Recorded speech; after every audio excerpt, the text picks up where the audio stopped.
Hey, what's up, Mixer? How are you guys tonight or this morning? Wherever it is, where you are. So, we're going to get into it. We're going to meet the party. Hello, party. Hello. Hello, Civ. Merry Christmas. And a Happy New Year. This is our first stream, right? Since the New Year? Yeah. Yeah, So, Yep. Storm, you're the party lead. I am. Explain what we're doing, what we're going on. Let's go. Chop, chop. Going on an adventure to Silent Scar in Yidra to find a artifact of the second era. That is as far as I know. I didn't research it at all. Where are you guys all at? Guildhall. The Guildhall. Okay. So, Jeremy wanders into the guild hall. Allie just looks at her. Waves. Jimmy nods her head. Did you ever fill out paperwork? She thinks a moment, shakes her head. Puts down a stack of paperwork. Oh. You hear a lot. She starts going through it. Hands you the appropriate pin. Oh. She takes it, pins it. It's very pretty. And looks to Jeremy. There are only 4 of them. And I don't know, just I have a feeling. Raleigh's been a little excited. She might need someone to ground her. And I don't know, 2 copies of notes is always better than 1.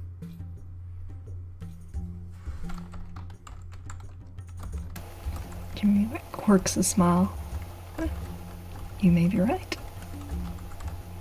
I shall go see if they need help. Unbeknownst to Jim, Rayleigh's already got a copy of it. Doing?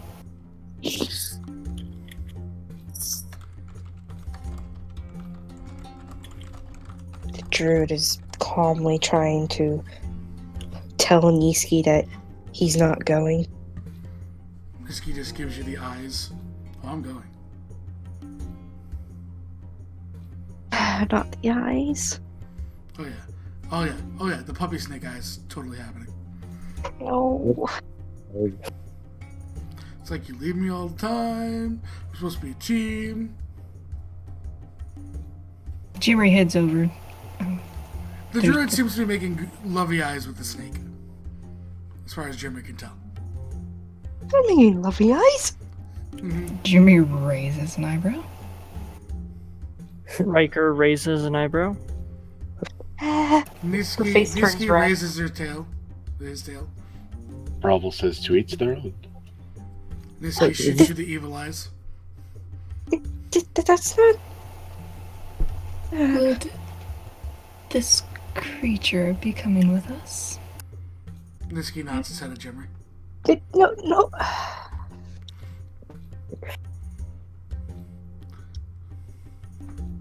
Yeah, sadly. He's not. I haven't seen him in a while, so he's being very Needy Niski. clingy. Does this clingy include wringing his prey to death? She looks down. Is he a danger to himself and others if he were to go on this mission?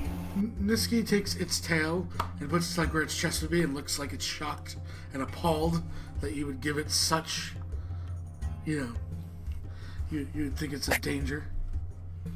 If a snake could be offended, Jimmy. She looks to it.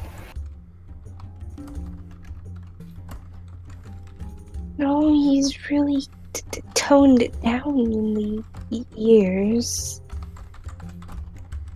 First child that swallows, I'm killing it. Wait, what'd you say? If it What? swallows a child? You know? Yep. First child it swallows, I'm killing it. Niski extends its tail for a hand to tail shake. You're asking a lot, Jimmy. I know.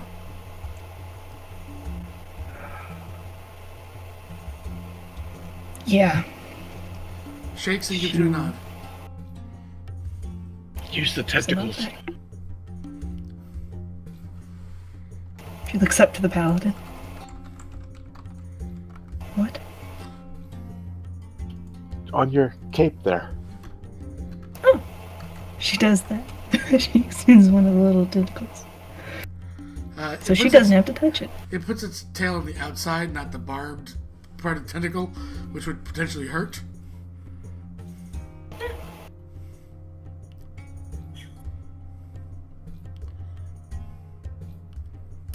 I'm shaking it up and down. Yep. There's a Aaron, agreement. it just Niski eats a dies. child, then Jamray will attack it.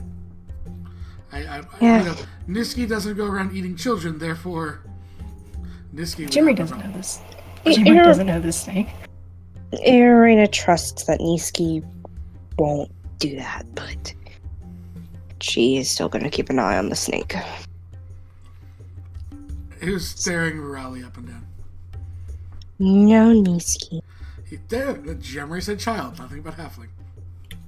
Not no. That was Halflings. poor wording on my part.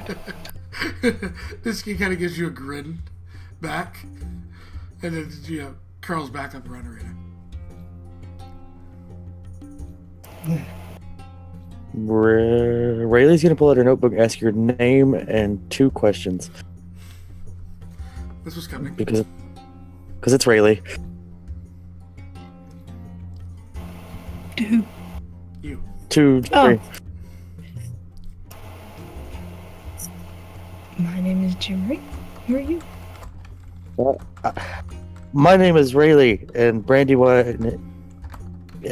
had I messed up. It's okay. She's tired. I'm tired. The 2 questions I have to ask. Have you ever, been committed of a crime? Murder, treason? I forgot the 3rd. Where's my notes? Starts flipping through a notebook. Just those 2, sorry. Yeah. Murder, treason? No. Okay, Have good, you? Bobby. No. That sounded more like a question. That was the second question. I've never No. done. I've never caused trouble, really. I just like to ask a lot of questions, and then if things get in my way, I mean, I have a trophy here somewhere. I don't know what Ailey did with it, but it's a giant brain on legs. I kind of studied It's that. like behind her, stuffed. She just points at it. See, it's right here. Jamray, you know that. That is an intellect devourer. Oh. That is a denizen of the Underdark, which many dwarven tales claim to their ferocity, their danger to dwarven society. I see. Where did you happen to come across such a creature? Well, you see, we went to the City of the Wise, and they wanted us to go find students, so we got teleported. I fell into a bog. I can't swim very well, but I managed to make my way back to the top. But we kind of made camp there, and then we went out and there was a big hole. We made it to this place where some kind of keep. I have the name here somewhere in my notes if you want to read over it, but we made it inside, and then there was mind flayers, and this thing, big elder brain, and she just keeps going. Players and elder brains. Yeah. Don't forget the Hydra. Stories of those. You're very lucky to be alive, then. The intellect devourer there. It tried to eat my brain. I see it did not succeed. Nope. It got some of it, can't you tell? Looks to Bravel's tail a little bit.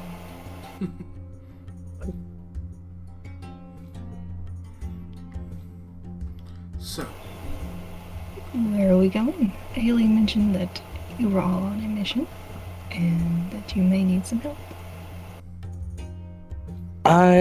We're going to a mission to Silent Scar, as so this note says.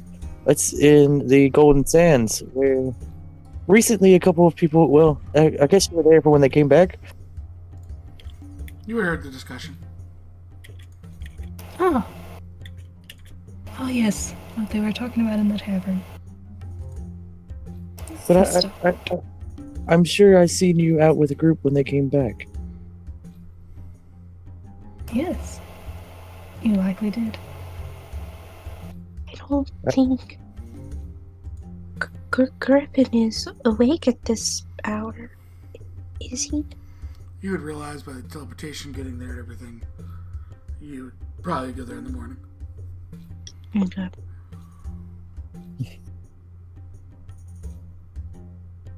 But, are we ready? Silent Scar in... She looks to Scar. Leonie.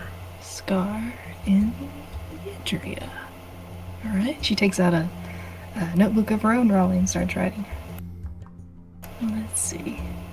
My party members are... Your name was Brawl. Miss Brandywine. What is your name? Looks to Urena. Irina? Are you gonna have to spell that? Could just call her Red. E-R-U... Rain... You can't spell, can you? A. No, I can't. And you? Looks to the Riker individual. I am Riker Carcelian. A pleasure to make your acquaintance.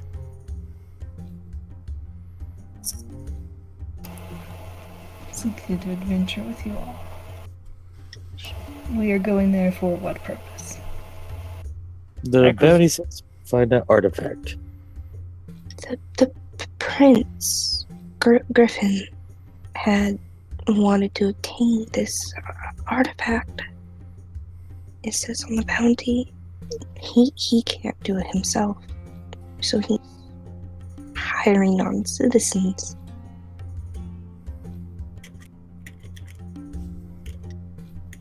We should maybe, if it would be too much, let Griffin know that we're going. That would likely be good, considering we're going to show up, I assume, close to where he is. You could ask one of the many wizards here if they have met him to do ascending.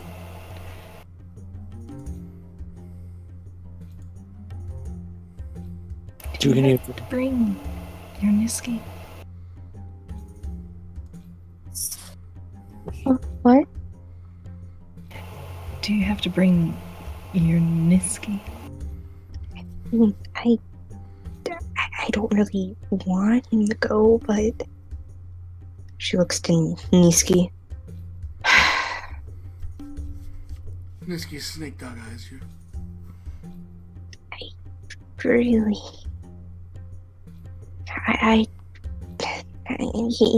He's giving me these snake eyes. Rubble takes dice out of his pocket, looks at him, looks to the snake, Looks back like at the dice, puts the dice away. tongue clickers. Too easy. It knew exactly what you were about to say.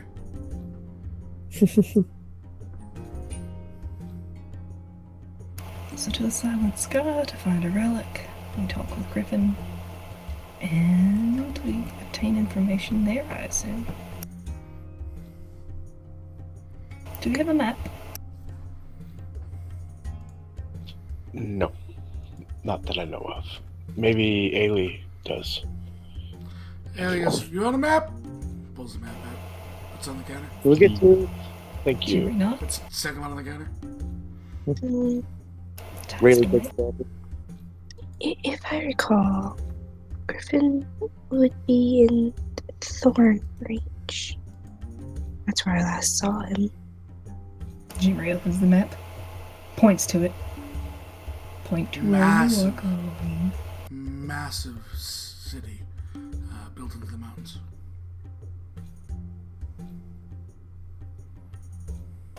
Oh, That's the Scar. No, Thornreach. Thornreach. Oh. Jimmy's never been there. She wants you to point it out. Yeah, she'll point. She'll be like, there. Very carefully.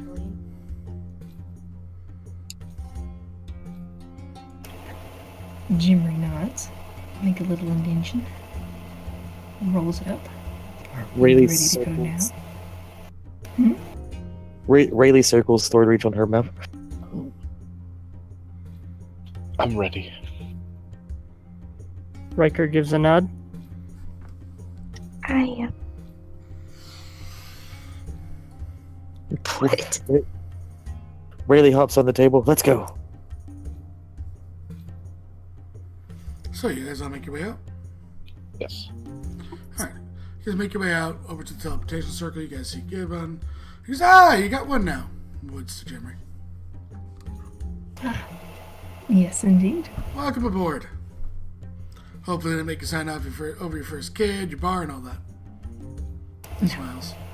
Did you read it all? I did. grins, nods.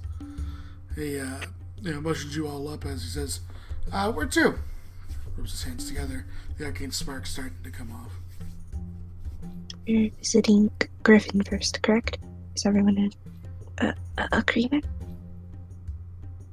It would be polite. He's a prince.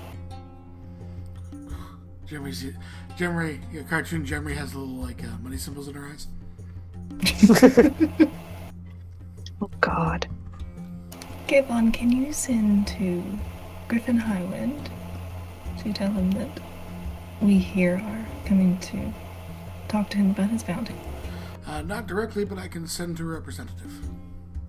That will do. Nods. So, begins to rub his hands together as the arcane kind of sparks fly up, each igniting one of the symbols on the stonework. As the arcane energy builds around you, blinding you all momentarily, before you all arrive inside a massive kind of chamber. As you guys, dissipates.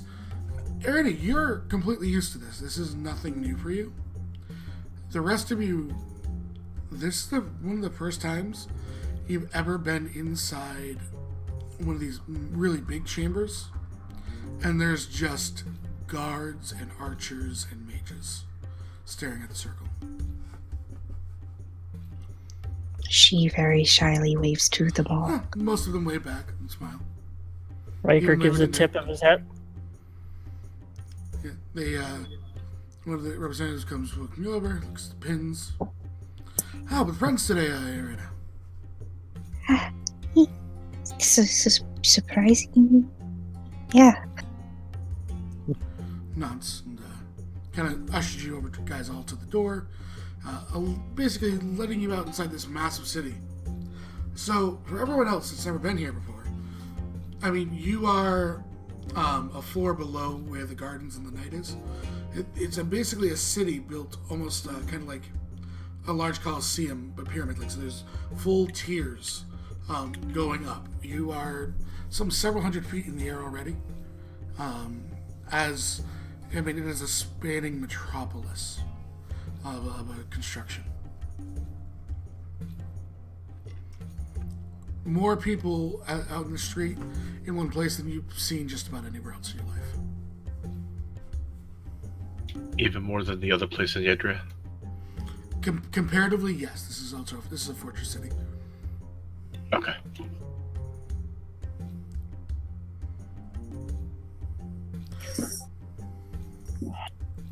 And this is why Arena is very shy in this city.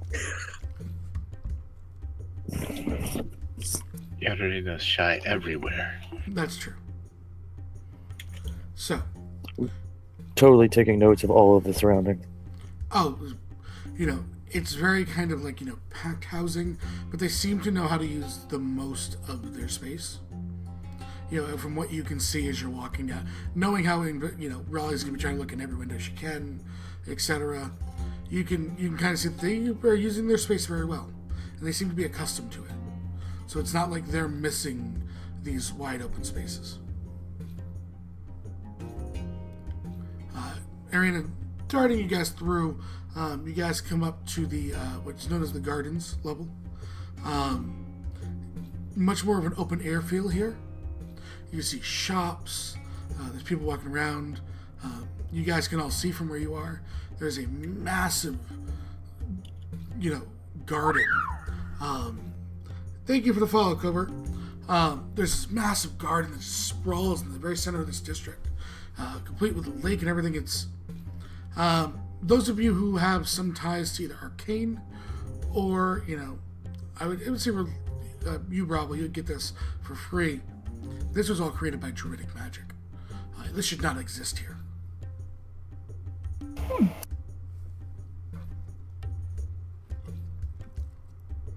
There's people walking through. They literally have like community gardens in here and everything. As Irina begins to kind of navigate you through the area. Let me just look here. I'm pretty sure I have this. As you guys kind of make your way towards the north end of the gardens, you see this kind of like a pair of large statues, very intricately designed. But you realize that there's one distinct feature missing on each of them, and there is no facial details on either statue. Do they look like they've been No, it looks like it was carved this way. Jimmy tells her head. Whether it was incomplete works or intentionally left, you would have to inquire, we'll call it. Can she use her stone cunning to find out how old they are? Sure. Yeah. What's wrong with that? That is history. Yep. 25, yeah. You quickly realize that these statues are third, maybe late third era. So they're upwards of, 15, 20,000 years old.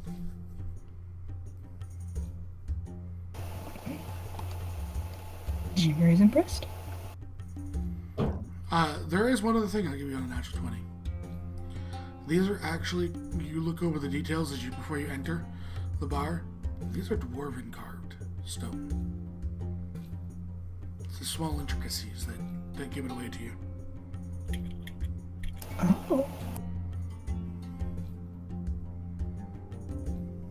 And overhanging the doorway is a sign that says the Forgotten Knight.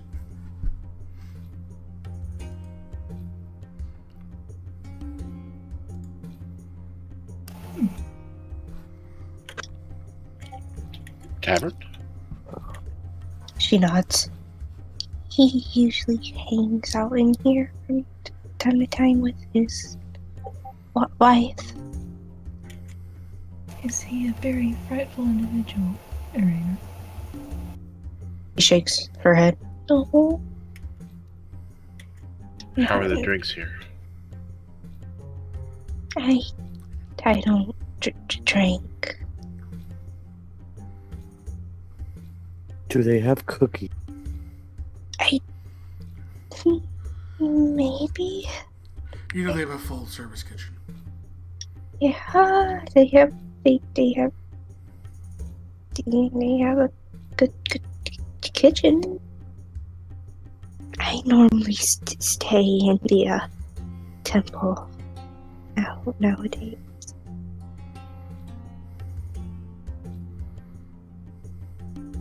And just so you know, the icon on the sign is a helmet in front of two spheres.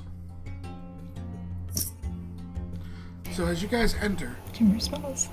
actually, we got a druid. Well, the druid probably already knows this.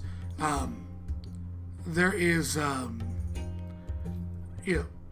kind of this weird-looking purplish flowers seeming to be growing out of each bush on either side of the statues. She would know them as they're the azure crepe hyacinth flowers. Kind of minorly beneficial herbalism flowers.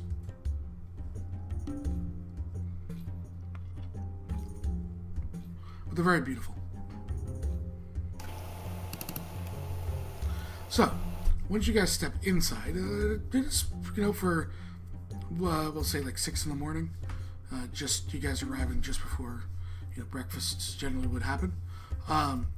It's very busy in here. Generally, there's probably a small bit of you that's like, I wish 6 o'clock in the morning was this busy in my bar.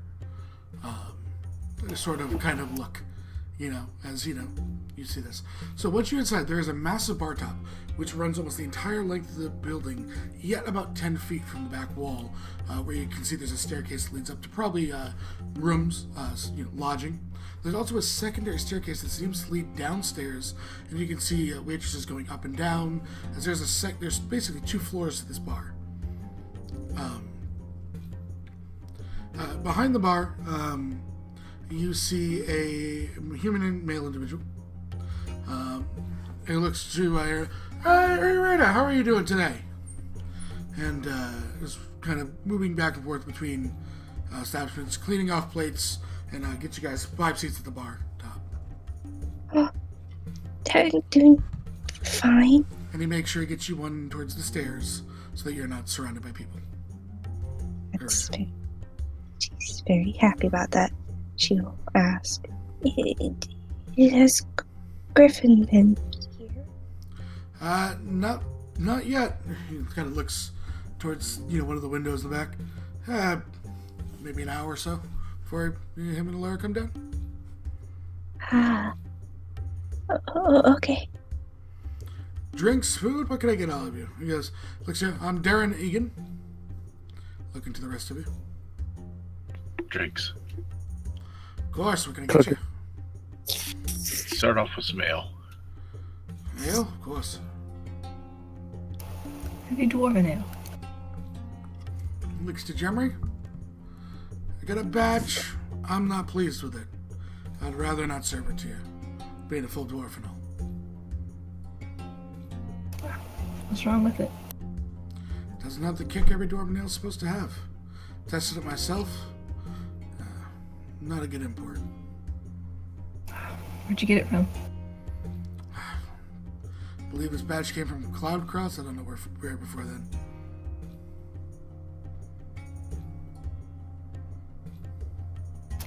Jimmy notes. Be sure to watch out for our own batches then. Thank you. He smiles and nods. Looks to Riker. Would you consider, insofar as the slightly weaker liquor, would you consider selling a few bottles at a discount? The dwarven ale. Yes. How about this? I give you a mug, and you decide if you want to buy it from there. This way, at least you tasted it. Riker gives a nut. Goes in, starts getting drinks. Seems to shout through the window. Looks to Raleigh. Milk with that cookie? Please. Yeah, goes in, shouts back in. Obviously, putting the order into the kitchen. You realize as he walks away, he has seemingly a limp. As he kind of leans over to yell in, you can actually see that he has a prosthetic leg. Kind of makes his way back over and starts putting them all down in front of you. Looks to Riley.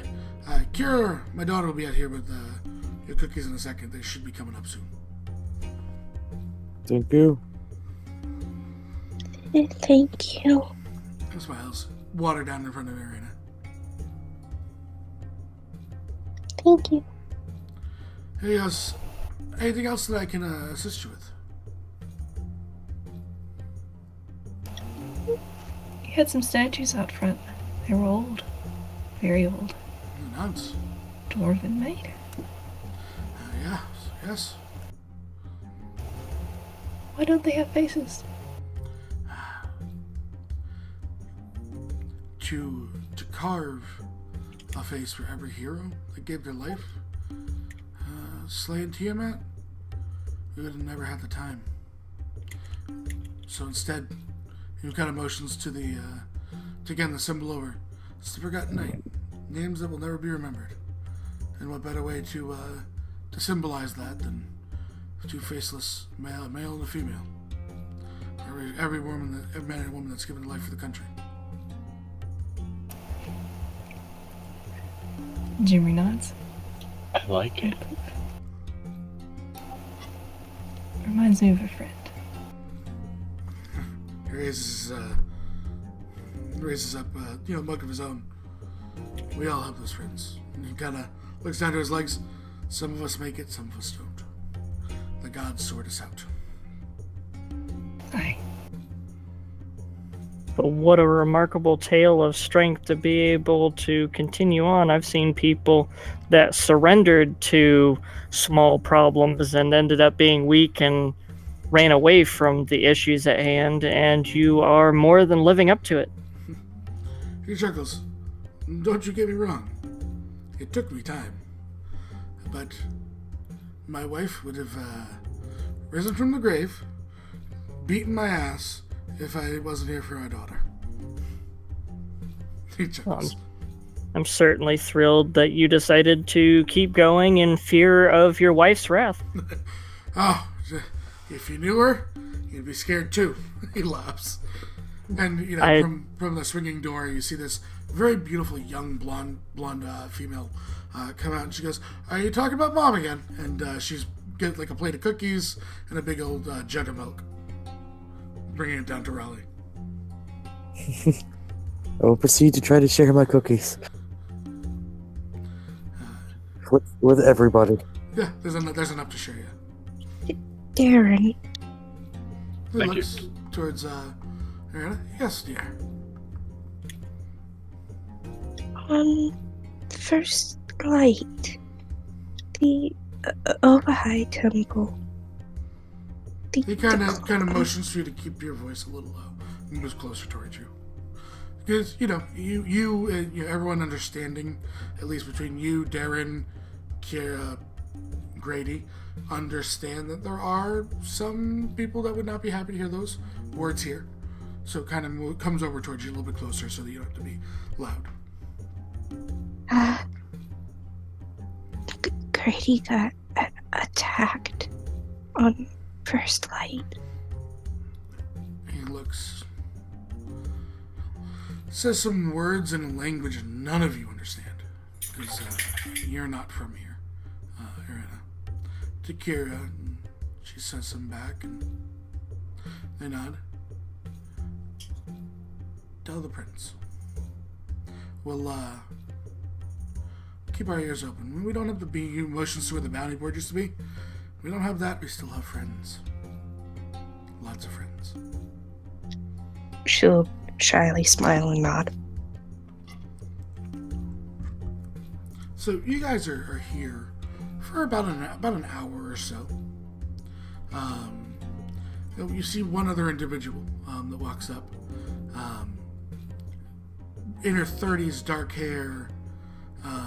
You see, she looks like a waitress. You see someone go to grab her behind, and literally she just takes the hand, snaps a finger, and says, "I told you again, next time I take the hand," and walks just by.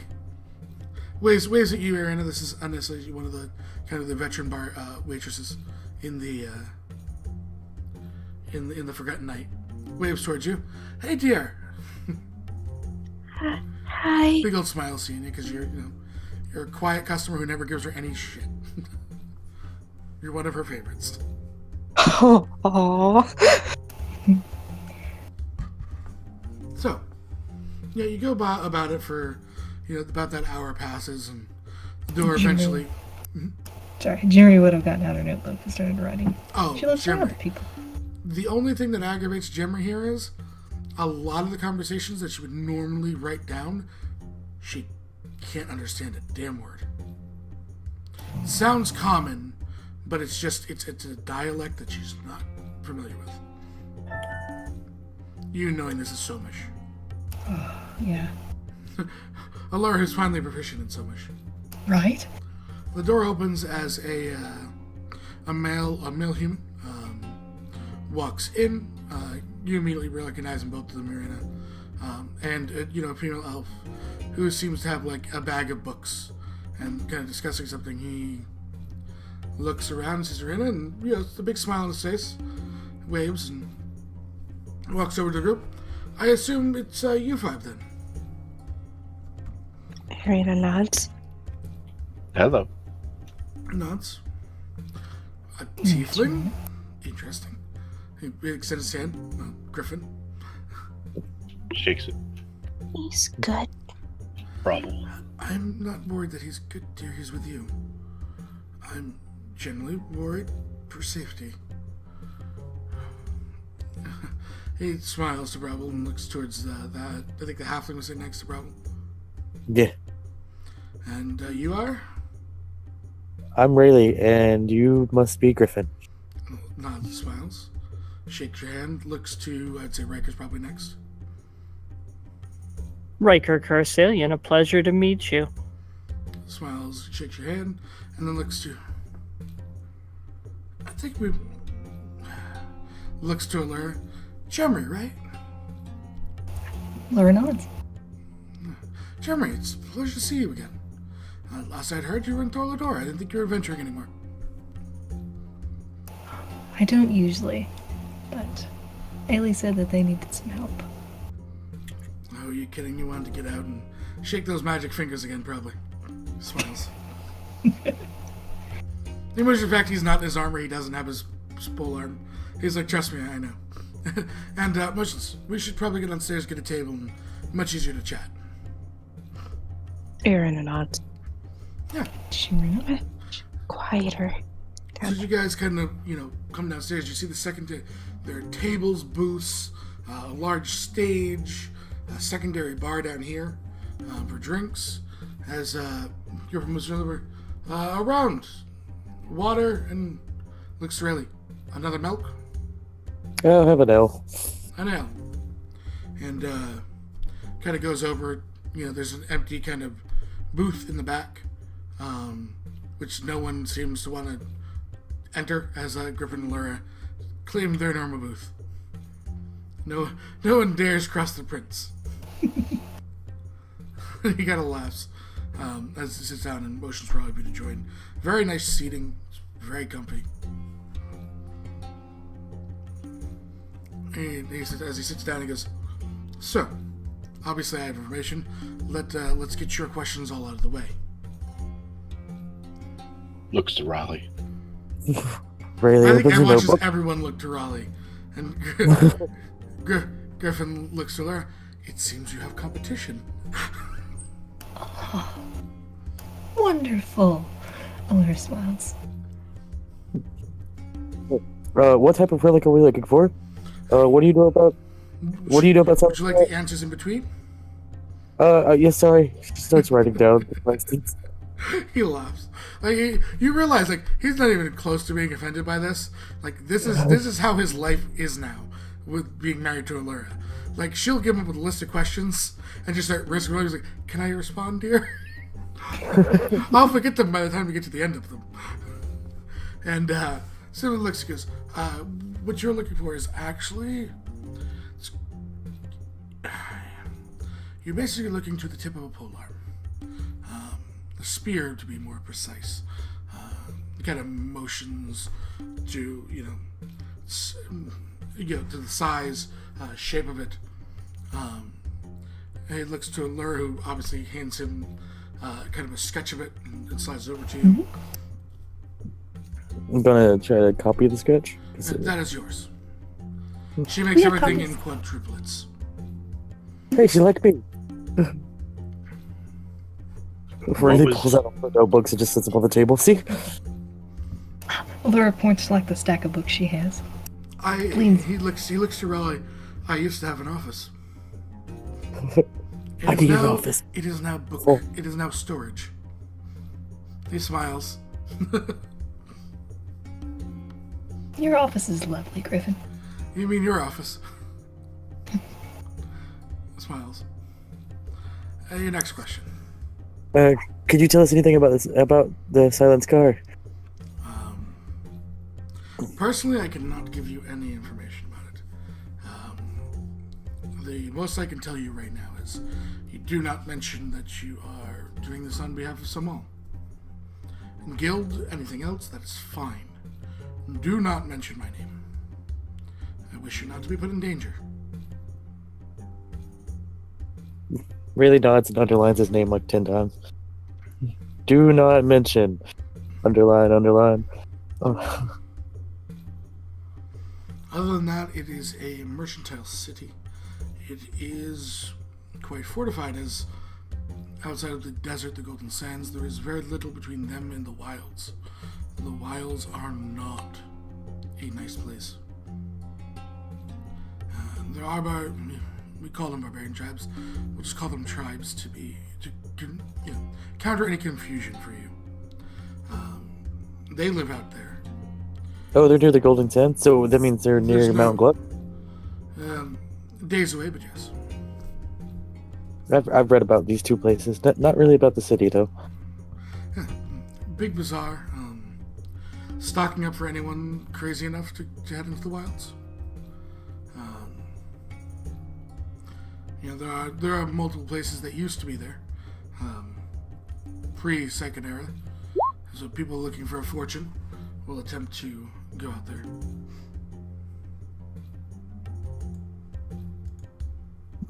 Very well nod. And question 3. You mentioned transportation? Yes, we have a druid who will be popping you as close to it as... no, not druid. Speaks to wizard, sorry. I happen to confuse a different bounty. My mistake. You'll be placed by a wizard. Get you as close as we can as possible. The druid is to send them towards Eagle Hollow.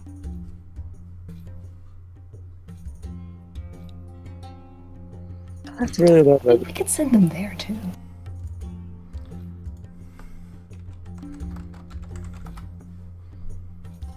What is the second place? Eagle Hollow? It's a myth, a legend. However, thanks to kind of motions to Allura, it exists, is what we know. So this is a place that shouldn't exist but does exist? To give you the basis of what I can explain to you, Eagle Hollow was a country of Yedria, or would have been. They were just decimated by Tiamat.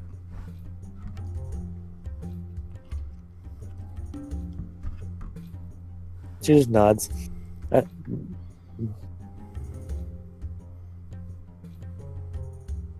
Jerry tilts her head. Yes. It was decimated by Tiamat, and you know it exists. What is your interest with it? Looks to Gemry. If I'm not mistaken, you retired to Tholador. Indeed. And prior to retiring to Tholador, what happened to Tholador?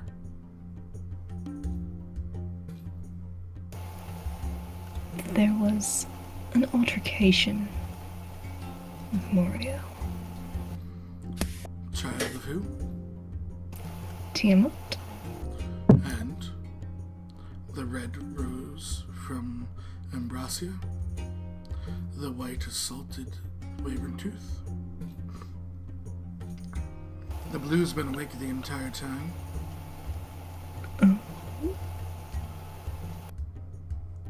Which means, now, in my opinion, is the green never slept, but hid.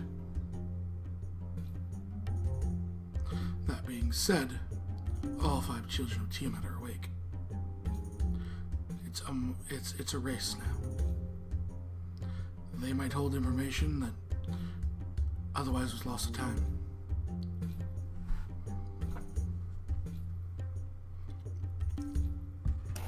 Perhaps they could. Hopefully, our guild or someone else or information will be given to you as needed. That's the plan. Trust me, it pains me dearly to not be going there myself. But Yedra needs to stand united. And my past will not do that with this. It's a little scary. He looks to Durian and smiles. When she arises, there is no such thing as retirement. People will rise again, and everyone will fight her. He looks to Lura with a smile. Some of us will make sacrifices if we have to, if it's required. And looks back towards everyone else. Nuts. Larry gives a smile back. She gives him a hug too, because darn, there's people there, but She doesn't care. But Griffin doesn't No. care.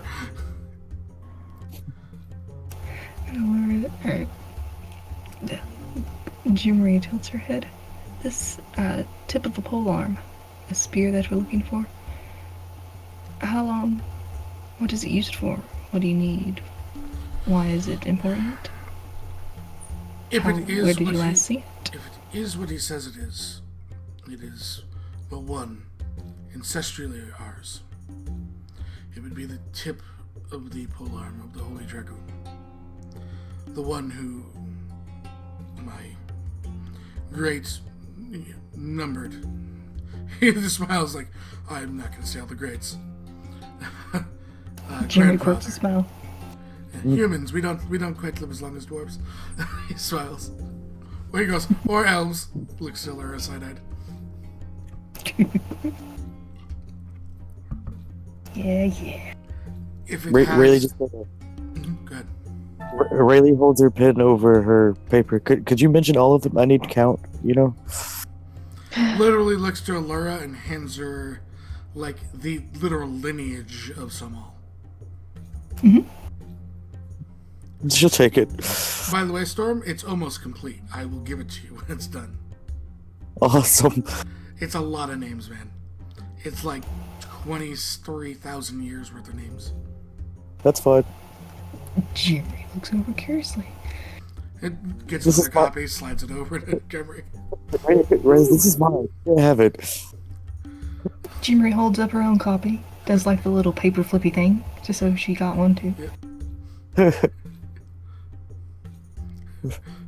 It looks still 2 challengers. Oh, good. I love a challenge.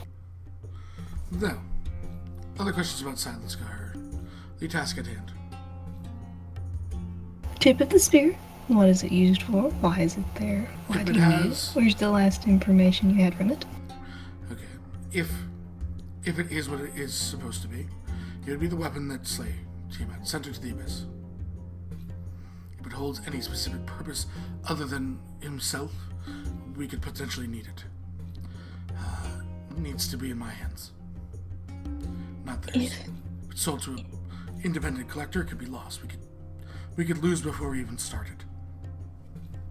What if we get it to you and it's not what you think it is, and it's just some scrap heap of metal? Then we've been played. But I can't take the potential that it is. No, it is what it is. And lose it. I would rather buy a understand. piece of junk than lose our potential one chance. Understandable. then, if say we do make a bargain and it is with money,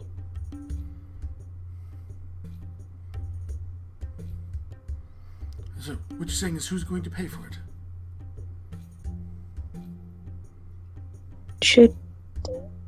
would that be for? Would it be us to try and pay for it? It pulls and puts down 2 bags of holding on the table.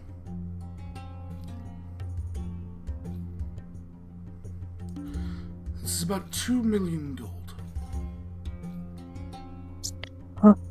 Jerry takes both bags. She begins counting. Yeah, it's all in platinum.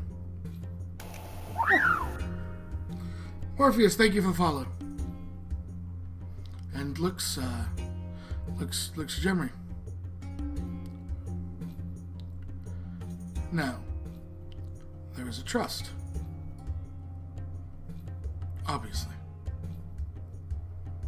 You'll be paid handsomely should you acquire the item. And of course he looks towards Gemry. More business ventures, which will pay more than stealing the mere 2 million gold. And he kind of motions to the city. An army of 10,000 people who will cross borders for betrayals. He looks to everyone when he says it. It's lovely to see that you have your priorities. She like puts all the money back in the bag of holding. Who's carrying this? I have my own bag. I don't know if anyone else does. She looks at all of you. Riker doesn't, but he can sling one if he needs to carry one. Please. None of you put the bag of holding inside the bag of holding. I enjoy living on this plane. Nope, that's one of the reasons why I was like, Riker can sling one. I'll put the other one inside of my backpack. I think about to say bag of holding. I was like, no. No, I don't have one. Yeah. I No, would. we got you. We got you. Griffin, instead of paying me with gold or and such. Oh, Irina, my manners. How did Grady receive the... I went to the temple, and when I went there, it was the morning of after first light. He was laying on the temple, against the temple wall, with an arrow in his chest. Kind of cricks his neck. Looks to Allura, who will send a detachment of guards once our meeting is concluded. He had a red ribbon on it, and he's still alive. He likes the book. He loves it. Allura relaxes a little bit.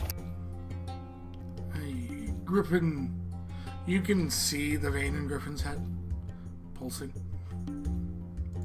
There's an anger. Perhaps, Lord Griffin, when this with the purchase effort is done, we might assist further in looking into the situation. He smiles to Riker. He says, Right. understand, I very much appreciate the offer. However, our government works in 3 tiers, and if it was to come from a certain tier, I cannot give you the blessing to take them down. However, look, Allura, you were saying you wanted to get out of the city and stretch those legs, weren't you? Oh, very much so. He smiles. See, I can adventure all I want in my own country. And, yeah. Don't you worry, Irina. Once we get a lead, someone will pay. Well, if you happen to have an extra desire for extra hands, I have at least 2 more available. He nods. We'll keep it in mind.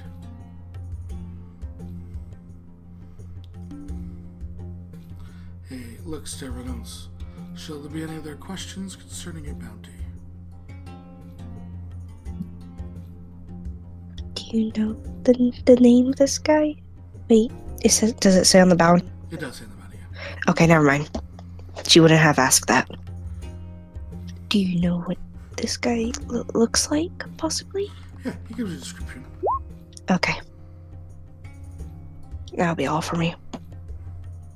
Have you had dealings with this particular individual before? Personally, no. made his way through. From what I hear, does have a shady side. Probably did not acquire this relic through how most people consider legal means. But their laws are much different there than they are here. So be on the watch for hidden guards and such? Be on the watch for anyone looking to steal from you, to betray you. It is a Arena hugs her snake. rogue's paradise.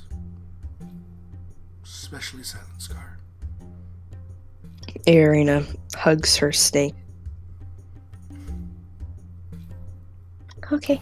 What are the laws like? You mentioned concern for Bravo. That's much less of a law and more of a cultural Adrian thing. Dragonborns are very much not trusted, even considering those of a metallic heritage here. Our countries are a little more open towards metallics. However, getting Throd in here for our wedding was quite the process, I will admit. Tieflings are seen as... And he kind of looks towards Bravo. A little pain to say it. You're seen as demons, and even if it was not a willing tainting of the bloodline, it is seen as very much one that you chose to do culturally.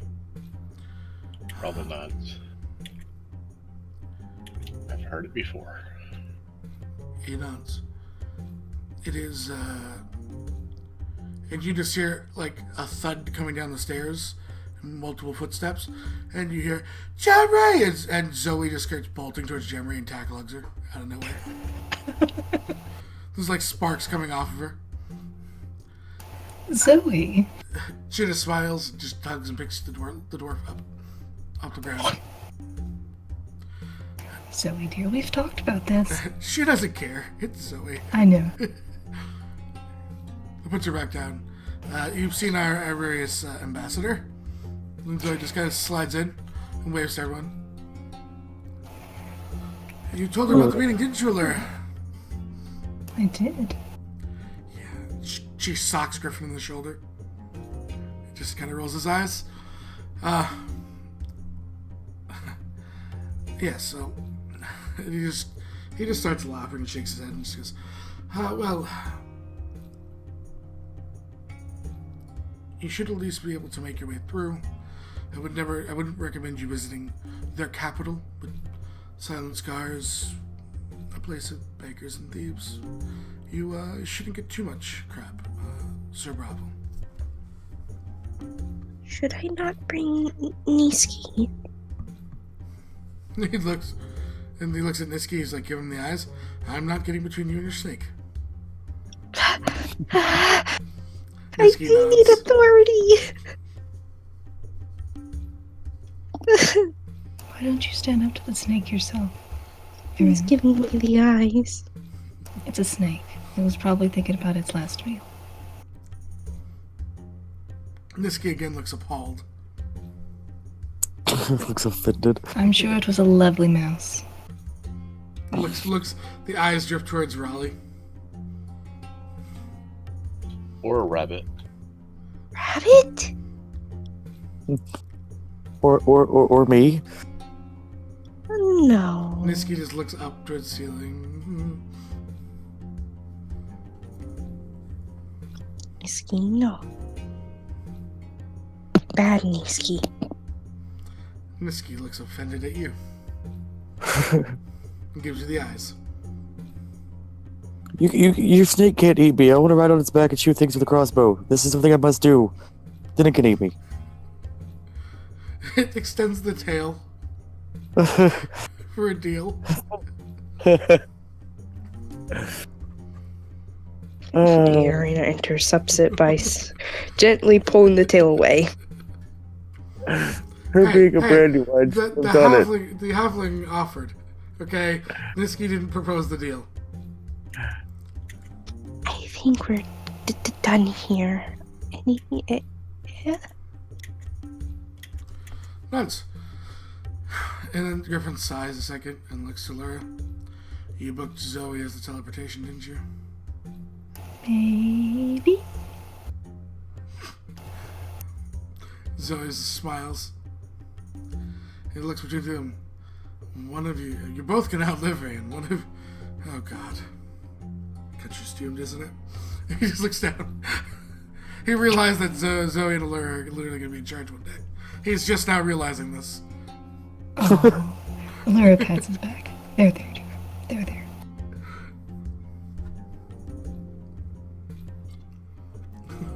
Everyone wants to learn the snake speak now. So, Zoe stands up. Alright, let's see. You guys are going to Penrith, right? No. No. Silence no. Star. Why would you want to go there? Bounty. Bounty. Griffin They face were bombs. paying us money. I mean, Arius is nicer. We could go there next. Zoe looks at Larry. She never has read one of your full notes, has she? No. She goes, alright. Sand. Okay, this should work. Ready? Junior nods. Erin holds her snake very tightly. You got Really? the Holding arcane, notebook? the arcane light starts to build up around all of you. And it was like 85 degrees where you were. And it starts to get really, really warm. As you kind of feel the breeze, the dry air, the sand kind of hitting you in the face as you appear in the middle of a desert. Not sure if it's the right desert, but you're definitely in a desert.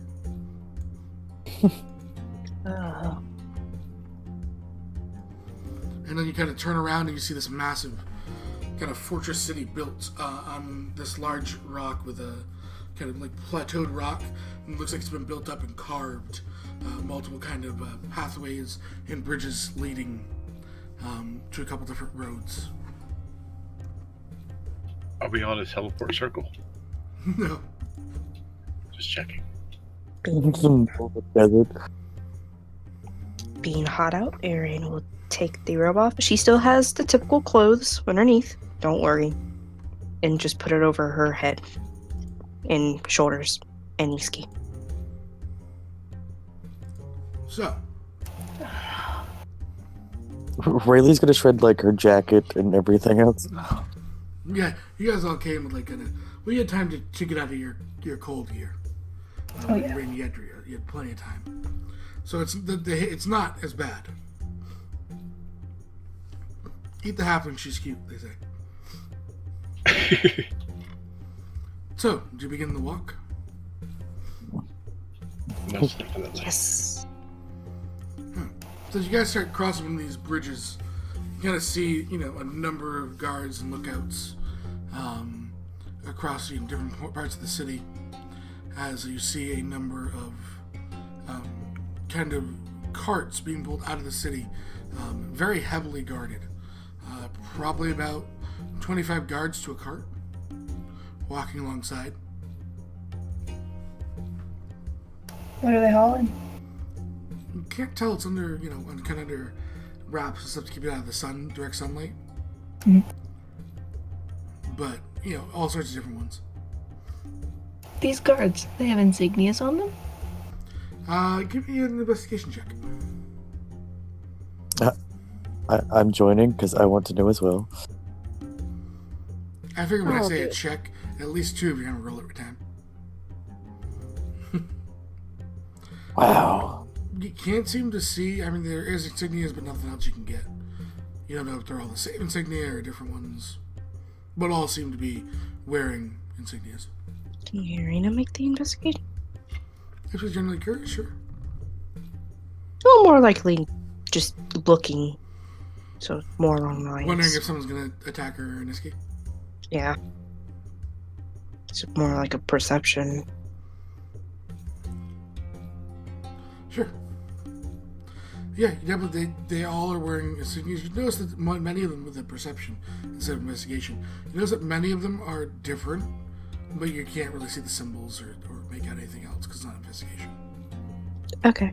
Yeah, she'll just say that they're. But each group seems to have the same. So, like, in between each cart, those guards all have the same insignia. But between cart to cart, they vary.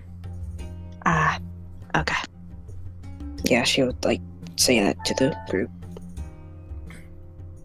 So, you guys get about halfway across the bridge. You see kind of... You hear chimes and everything as you look towards the west, as you can see down the road this massive kind of sandstorm coming in. Oh. Well, we gotta get in. Break for the gate. Who voices who? So we'll go with this. Raleigh, say something. Breaking for the gate. Riker, Hello there. Bravo, Hello. How are you? Irina, Yeah, run! and Jemmy. Hello there. So, you're all breaking for the gate? Yes. If other people around us are as well. Not the ones that are leaving the city seem to be hurrying, but those heading into the city don't seem to. If they're not hurrying, I'm not going to. Because when in Rome, if they're not afraid of it, then there's no reason for us to be. Yeah. Okay. So that initial dash, and then you realize a couple of you aren't running. You look back. Yeah. Or do you keep going? Those of you that already dashed. Well, Yeah, since Bravo's not coming, I'll kind of slow my roll. Okay. So, yeah. as you do, you see the sandstorm get close to the city, and almost like it impacts this shell-like barrier and just blows around. Seems anywhere from like where the bridges start to inside here. You almost see like it's a full dome as it engulfs, the sky and everything, making it dark. Is it magic of some kind? It's definitely magic. You can't identify what it is on the 12 though. An impressive magical feat. Wow. Jimmy would say. Really agrees. Very, very impressive. I'd even try. No clue. That's cool. You see as the storm kind of starts to lift on one end, that the barrier almost seems to fade away again. Riker got a 17. That's funny. Still not enough though. No, it just makes me laugh that he actually got a decent roll for it.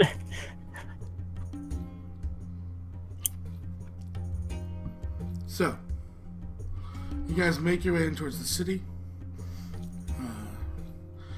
Some guards looking at all of you, kind of arms crossed. You realize they are town guard, but I want all of you guys to give me an insight. I got this. Did you say all of us? Yeah. You would High all have a five, basis for this insight. High five, Raleigh. So Raleigh, Gemry, and Bravo. Sure, they're guards, if you want to call them that. You would akin them more to thieves than actual guards. Thieves and thugs, compared to actual guard. Aaron will very carefully pull Niski closer to her. Kind of look at all Really kind of like tips her crossbow on her hip. What's that saying? Friends and thieves and whatnot. One of them kind of chuckles and looks towards you. Leans down a little bit. Don't want to get lost here, little halfling. Not afraid to get lost. I know my way around. I'm just trying to be nice. Nice to meet you. I'm Rayleigh. Don't take my coin purse. Oh, you have a coin purse. Remember that. I actually don't anymore. I gave it to somebody earlier. Just laughs. As she literally gave her entire coin purse to Reverence when she bought sending stones. However, she's carrying something else. It's like a coin purse. Oh yeah. So as you guys kind of enter through, you see you're very much the slums district. Kind of large pathways that lead up, almost kind of like think of it as like a parking garage. How there's one that kind of leads up all the way around. And the city's built, based off of that. So the intersections, the outer is kind of the way that rises up, and you have basically, you can think of it like that kind of housing that kind of slides up. It's almost all built along that slope on the outsides.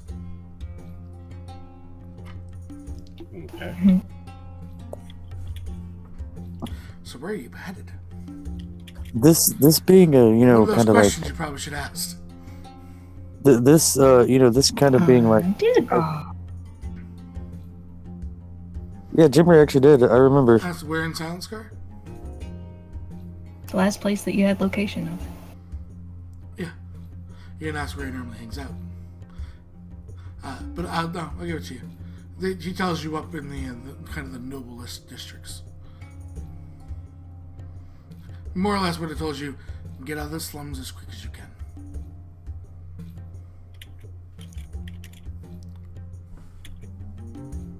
Is there anything Quickly, I could?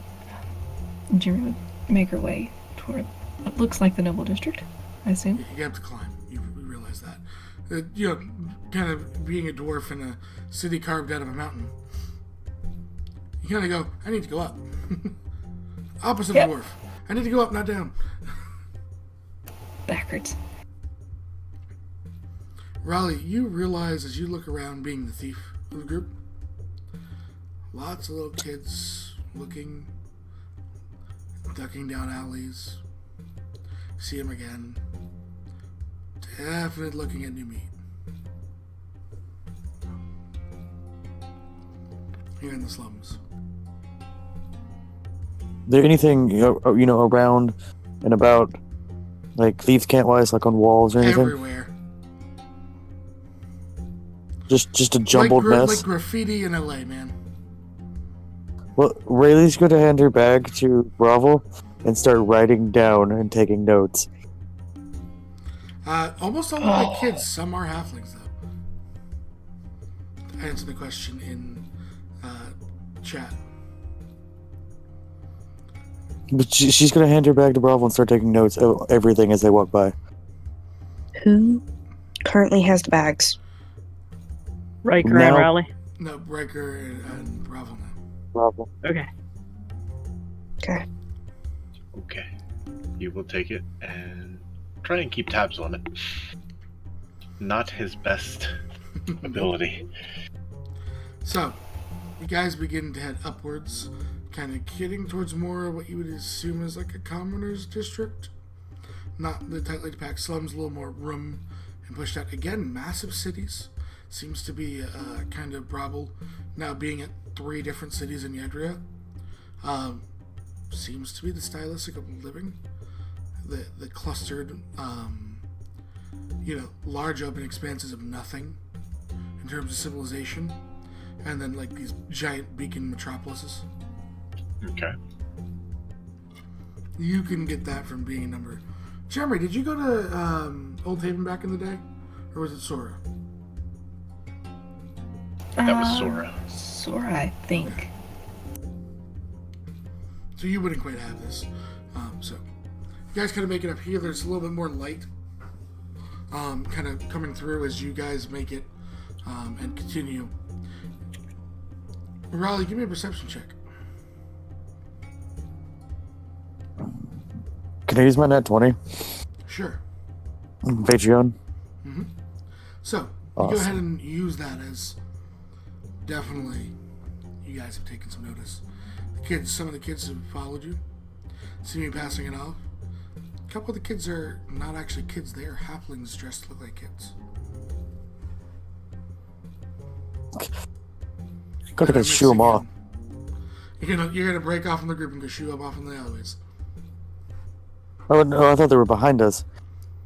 Oh no. They're not that out in the open, man. Okay, then yeah, no, I'm not gonna shoo them off, but I will take notice.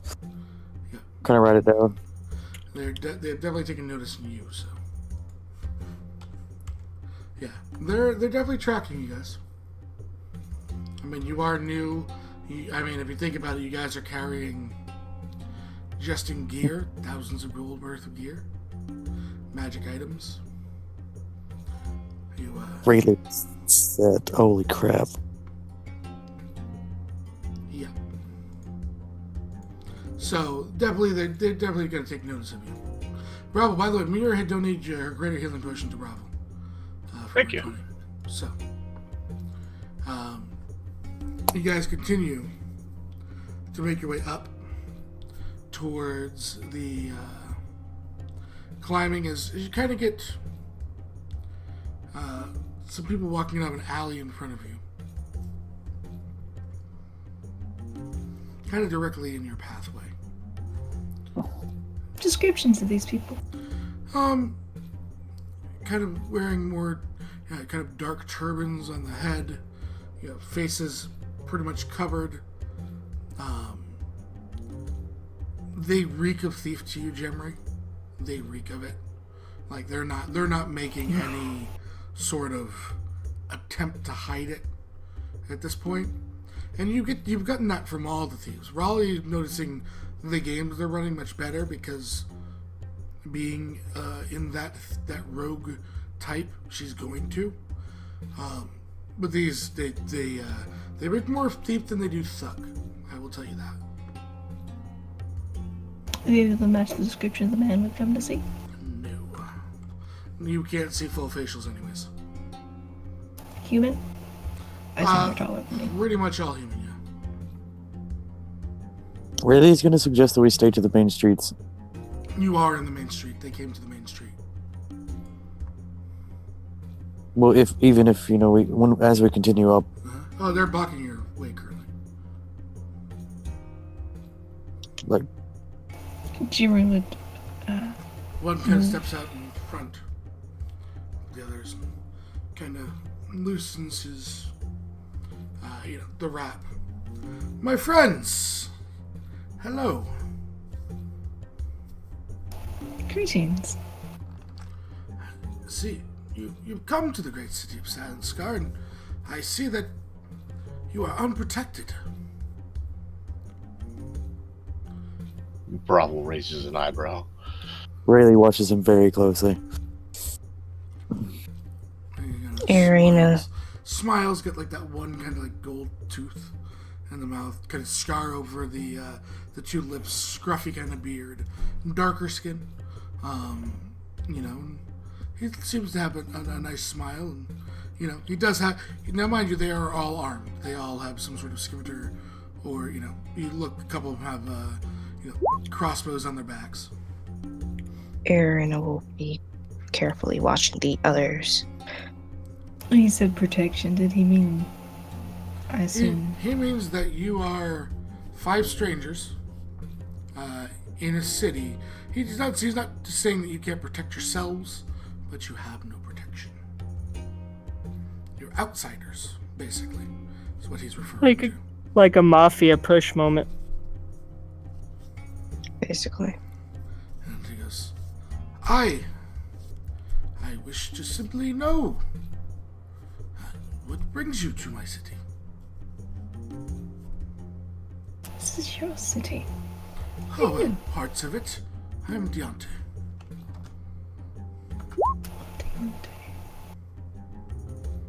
It's a pleasure to meet you. And your names? Bravo. He nods. Rayleigh just continues to watch him, kind of, thinking. My name is Jerry. We're on business. If we can find business. Business is always good, is it not? I enjoy it. It's usually quite profitable. See, he kind of points up.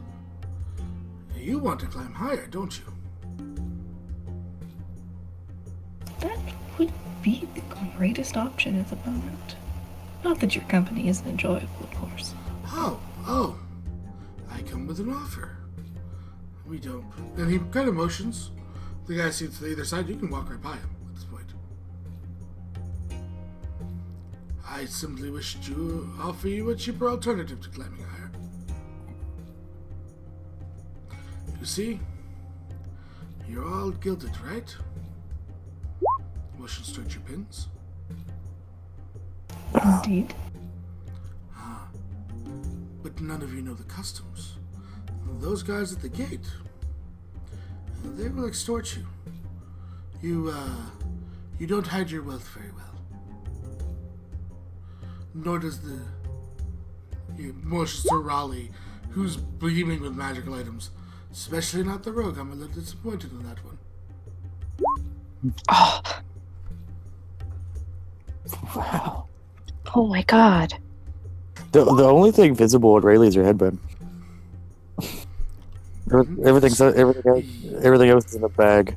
Yeah, but still very. I mean, you have a ring and stuff like that will be on. Yeah. Like you're generally wearing jewelry and stuff.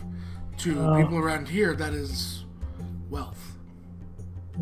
Arena has an ion stone floating around her. Mm-hmm. I'm gonna pull my hood up. Here's Riker with a cloak, freaking duster that billows in the wind. Only if he wants it to. Yep, but that's basically the only real magic item he has, except for his hat. Remember, you're also you're traveling with all these people, so you're assumed to have wealth even if you're not showing it. Yep. He looks and goes, again, I only make you an offer. Why not support the people's pockets rather than the greedy merchants? Do your people have a name? One that you wouldn't understand, unfortunately. Some things don't translate as well to common. I'll give you that free insight. He's actually being honest. It's kind of their dialect. Just doesn't translate well. I figured that. Have you a symbol? Ah, yes. You see this kind of like claw of a raven. You think it's a raven? It could be a buzzard. You're not sure. It's Ravenclaw in my mind forevermore. I'm I know. sorry, Zeb. No, I know. I did that for you. Thank you. You're welcome. There's been enough Harry Potter references in chat today. He goes, the choice is yours, but it's one. It's now. We don't. If you go talk to the guards, and you don't go pay, and then you show up, then it puts pressure on my people.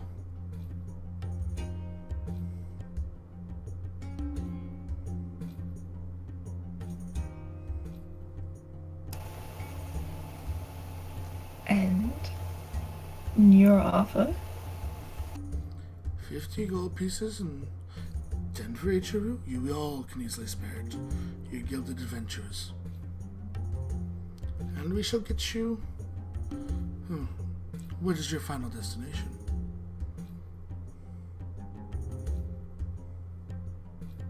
I think we can walk just fine. I should look to the rest of the group. He steps out. If you care to, that's fine. Hey, this is the... if anything, it's a verbal shakedown. It's not a...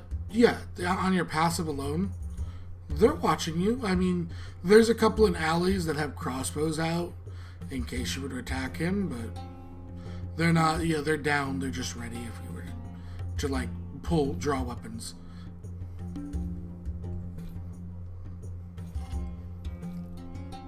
I mean, Only 50? They've only 50.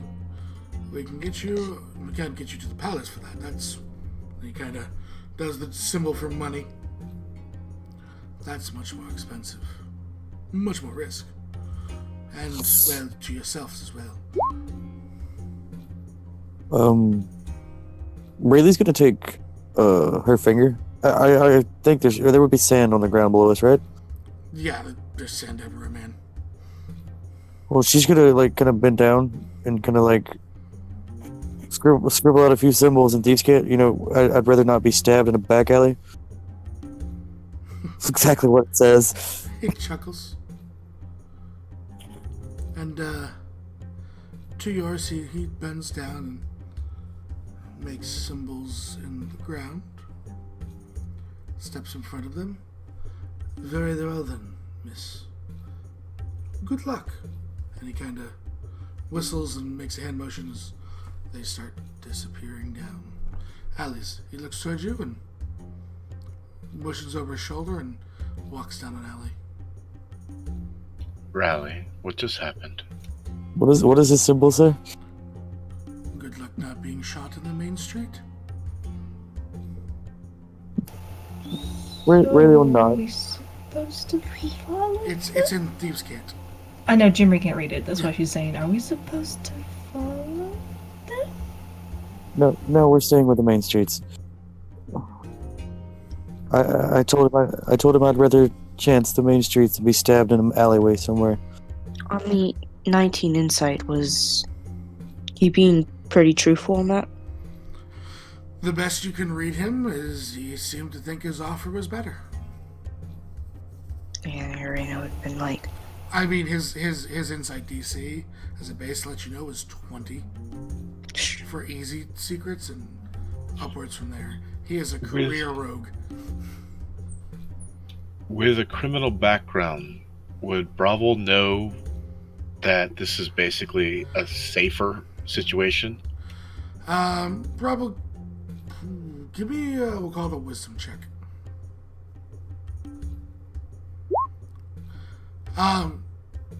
You're unsure. I mean, this whole city seems to have a criminal element at the core.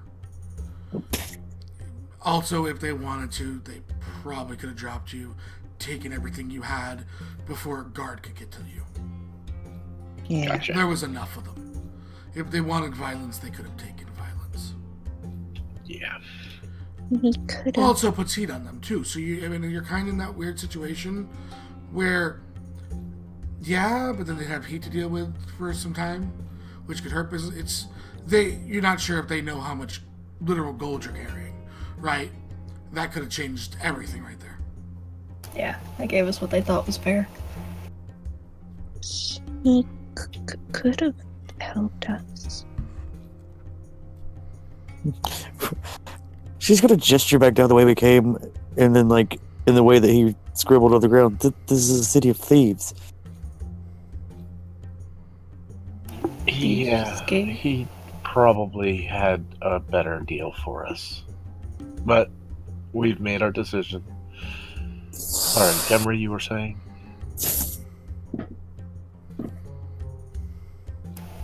Did you say thieves oftentimes know the value of coin better?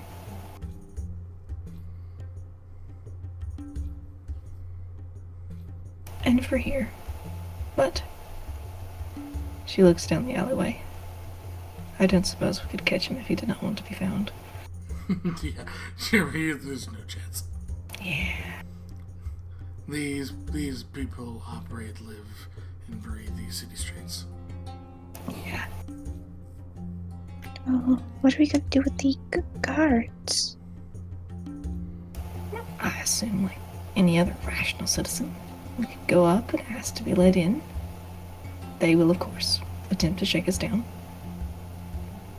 Assume that they'll give us money. I want them to give us money. But the Us to give them money. And it may be more or less than what but dear Dante was asking. but she kind of, her eyes kind of like go towards like Bravo and Riker. But the you know, what if they find it? Really hushes her very quickly. That is ours, which they would have no cause to be looking into. And I want to take another look around, even though I did hush her very quickly. Mm-hmm. So, Perception. Jimmy would do the same to assist. give you a perception. Jeremy, you definitely heard what if they, and then you saw what you recognize on a 21 was a halfling, not a child, definitely ducked down an alleyway. Should quietly relay this information. Be silent with your tongue.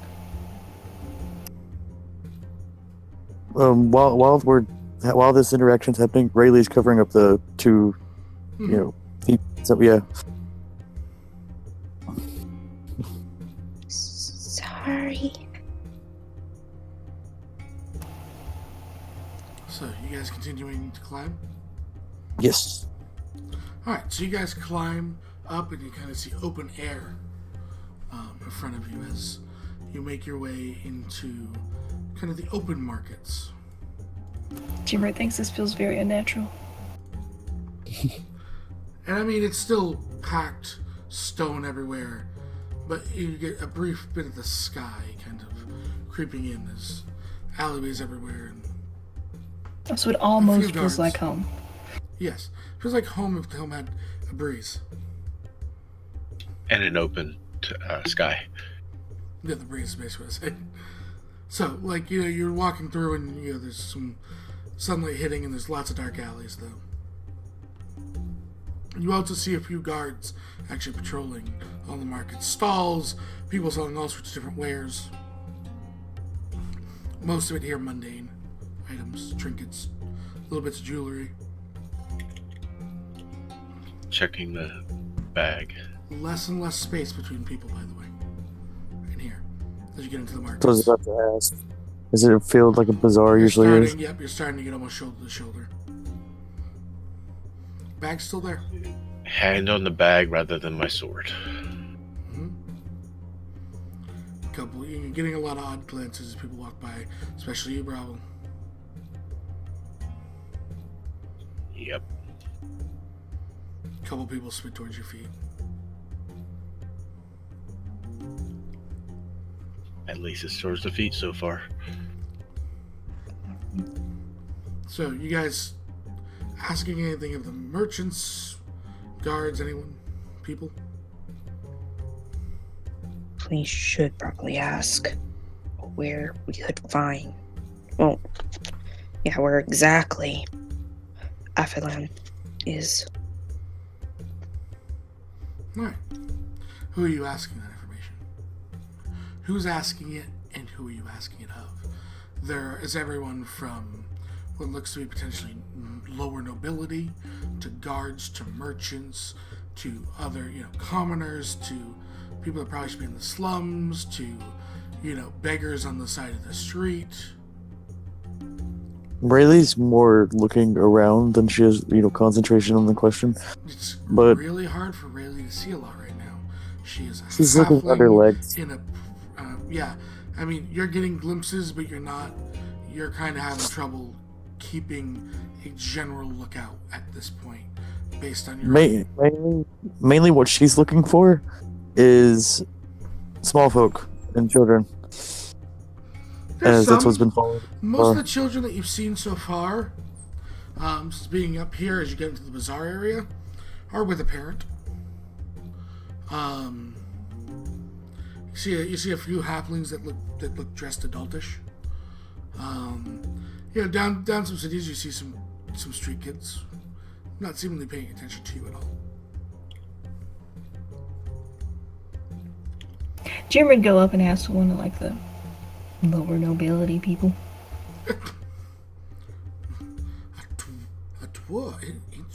A dwarf. Yes, hello. We did not get many of your kind out here. Hello.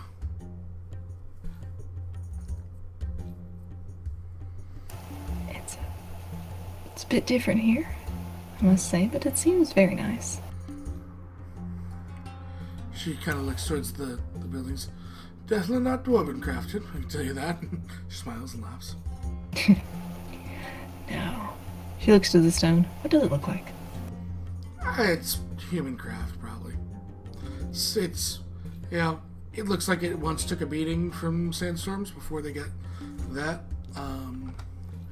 in, but more or less, definitely seemingly that it's at one point, it was crafted very well, especially as you've gotten higher and higher up. Not dwarven, but built to last. Especially with that latest sandstorm that was out there.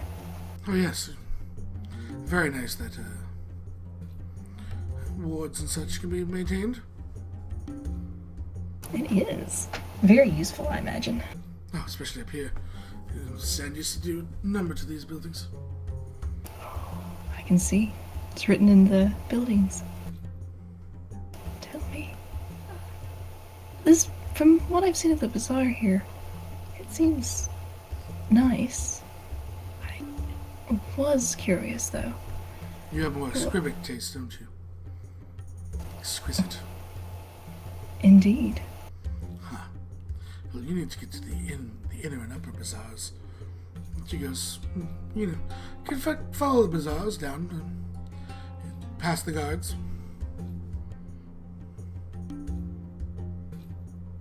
Say that again, sir? You need to go and head to the upper bazaars, past the guards, follow the main road. And depending on what your pleasures are, there's all sorts of things. Interesting. I wonder if they have antiques. Oh, very many. Do they have brew? Oh, of course. Can't be a lush without brew, can you? No, that is quite difficult. Do you have someone that you enjoy going to? Well, I mean, for what? Brew or for? Oh, for both. Well, for antiques, you need to see Atheline Shana. I mean, he comes across just the nicest rarities. In terms of for Type brew, that. it's the NPC's name that you're looking for. You need to see Ahmad. Some say he can rival a dwarven brew. I guess you would be the test of that. She chuckles. Jimmy chuckles in return. I will have to see then. Can you point me to both of their locations? In case I run into one more than the other. Once you get into the upper, Ahmad is the large, almost kind of Pantheon-esque building. Very, very fancy. Lots of gods, beautiful fountain out front. Ahmad, you just look for Ahmad's Brews. It's right off on the main strip.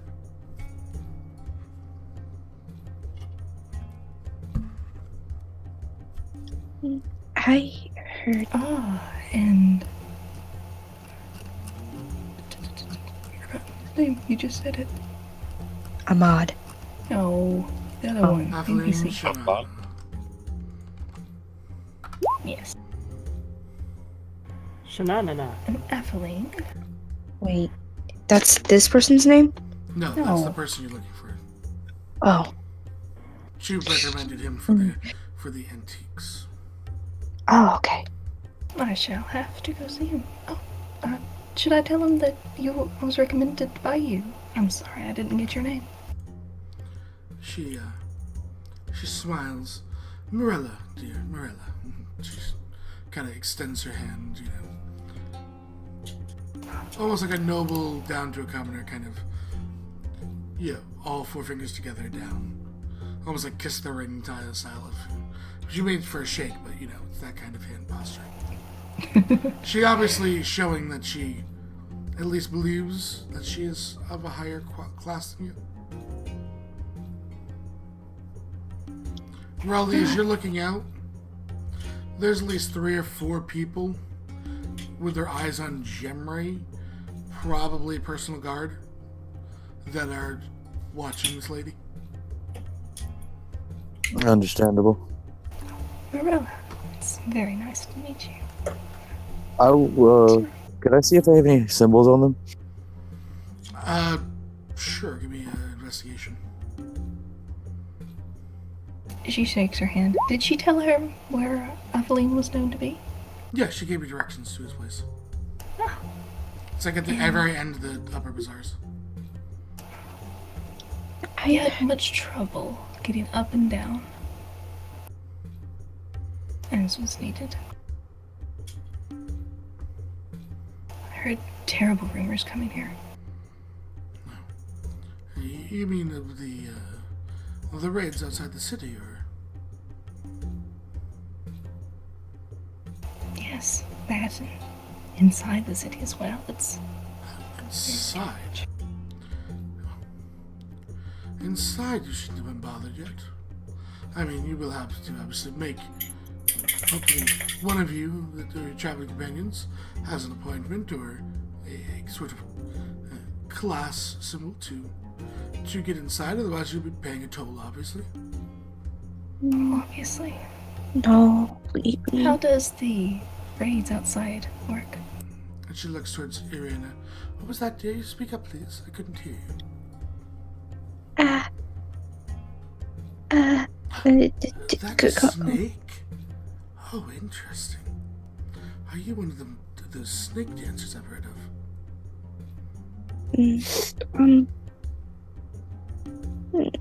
No, I'm just a druid.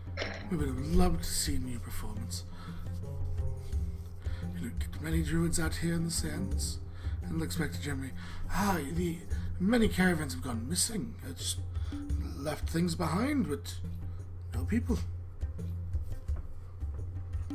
That is terrible. Such product wasted, such merchandise not able to be sold or bought. You see, product left behind means product recovered. Been paying plenty of people to recover merchandise for us. A little extra money never hurt any family. Smiles. I can't imagine. And you have no idea what's been causing it. Oh, probably raiders selling people off to a different thing. I mean, the slaves, if they're being taken slaves, they're not here. No slave district? No. There's plenty of. You'll see them. They're just not being sold here. We would know our own people. It'd be stupidity. This is true. wouldn't it? It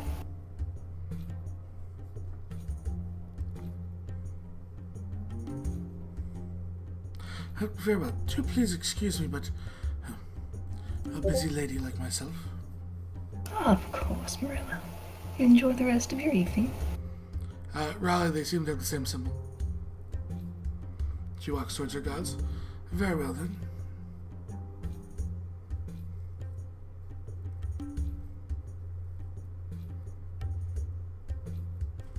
Thank you, Jimmery. Very well done. Jim would come back to the group and share what she learned. So you guys continuing on towards the upper bazaar? Yes. Raleigh, you did hear me, correct? Sorry. The same symbol you encountered on the last merch, on the thugs. Okay. I would like to talk to a beggar if there's one in the street. Yeah, you gotta see one as you're making your way towards the guy's kind of sitting there, coin out. Just like he's got a cup, just hoping someone drops coin. I'm gonna, try the same thing with the thief's cat. Drawing in the symbol. Yep, on the ground. He looks to it. Looks at you. Just kind of.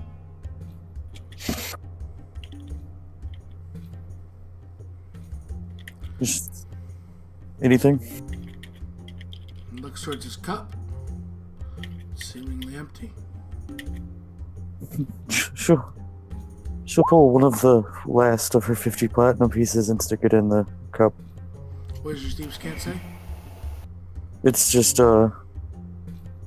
Can you give a better location of where we need to be? It's got the guy's name. Just looking for him. He starts tracing. Thief scan points. Gives you basic directions. Upper. End. Large building. She'll nod and cover it up. Kind of like toss him another. He coughs. He coughs as he just makes the dust fill and make his thing go away. He'll just toss another. She'll toss another platinum piece to him. He looks at it and smiles, kind of pocketing them in his person, holding his cup out, waiting for someone else. But that's what she wants to know, just to make sure that. Why is he begging? This is just something Jimmy would be looking at while Raleigh was doing her stuff. Is he like looked at form, or is he just malnourished, or doesn't seem to really have much wrong with him. Maybe a little malnourished, if anything.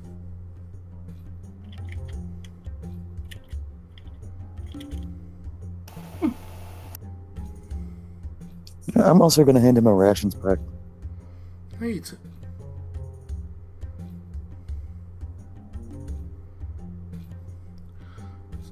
So, what was that passive perception?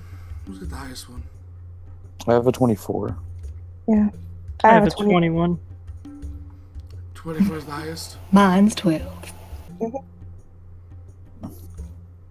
What is Red's? I thought it was like 25. 20, both of you 24. Okay. You hear a small, like, kind of tearing sound.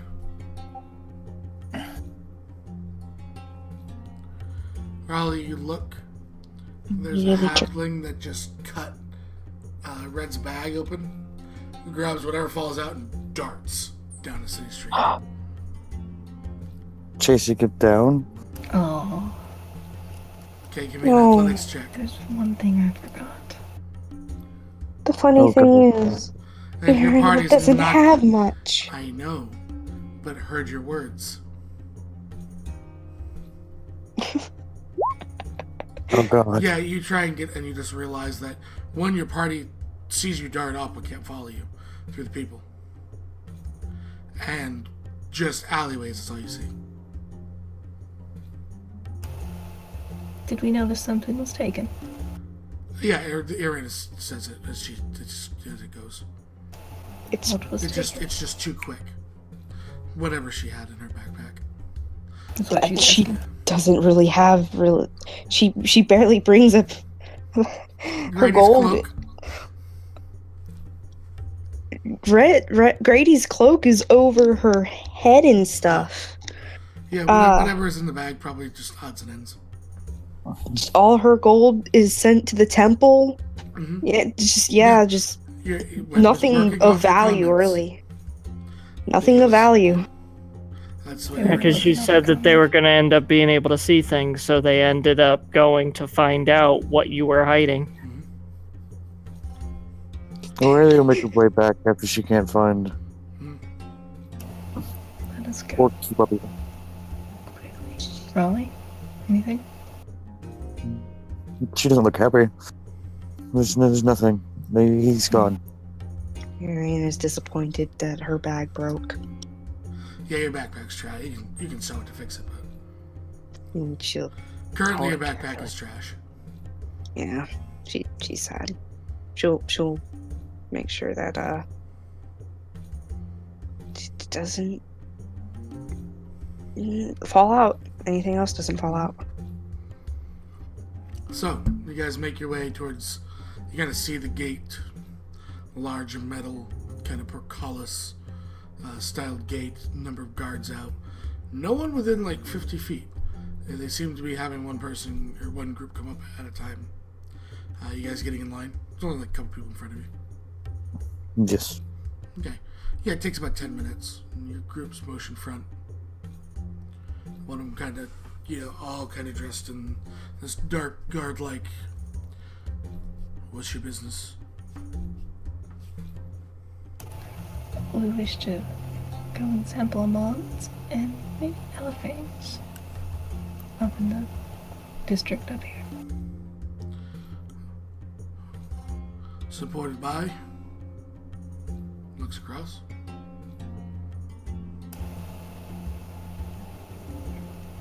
Or let us know where they were, but Who's supporting you inside?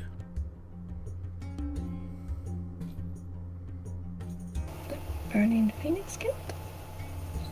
That's what Speaks you in mean? that odd language again. A different odd one than you guys are used to. Looks back. We voted no guilds. We've had Burning Phoenix here before, but we voted no guilds.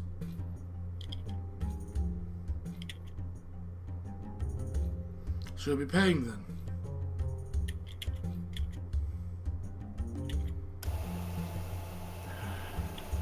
If you have no coin, you have no reason to be inside. Riker will look forward towards the guard and he will present his letter of introduction. Looks towards letter introduction, which from what? Guild membership from artisan background. What guild? What's the It's what's your craft? What's your craft is what I'm asking you. Alchemist. You can be waived, missions you up. These are my guards. They keep me safe when I'm venturing forward. Not so you can give me persuasion. Alrighty. Rayleigh's just keeping her hood up, watching. And they can pay then to you. They're gonna be paying you're paying them. Yes. Motions you to, just step by them. Looks towards the rest. Anyone else? Who got taken with? They allowed Riker through with the guild membership. They tried to persuade to get all of you to come. Didn't go very well. So. Okay, roboted, so. Yeah. Looks towards Gemry. Yes. 15 gold for you. Entrance fee.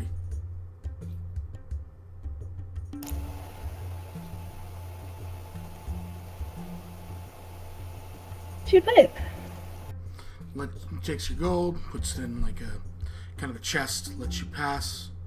Looks to Riker. Not Riker. Looks to Raleigh. 20 gold entrance fee.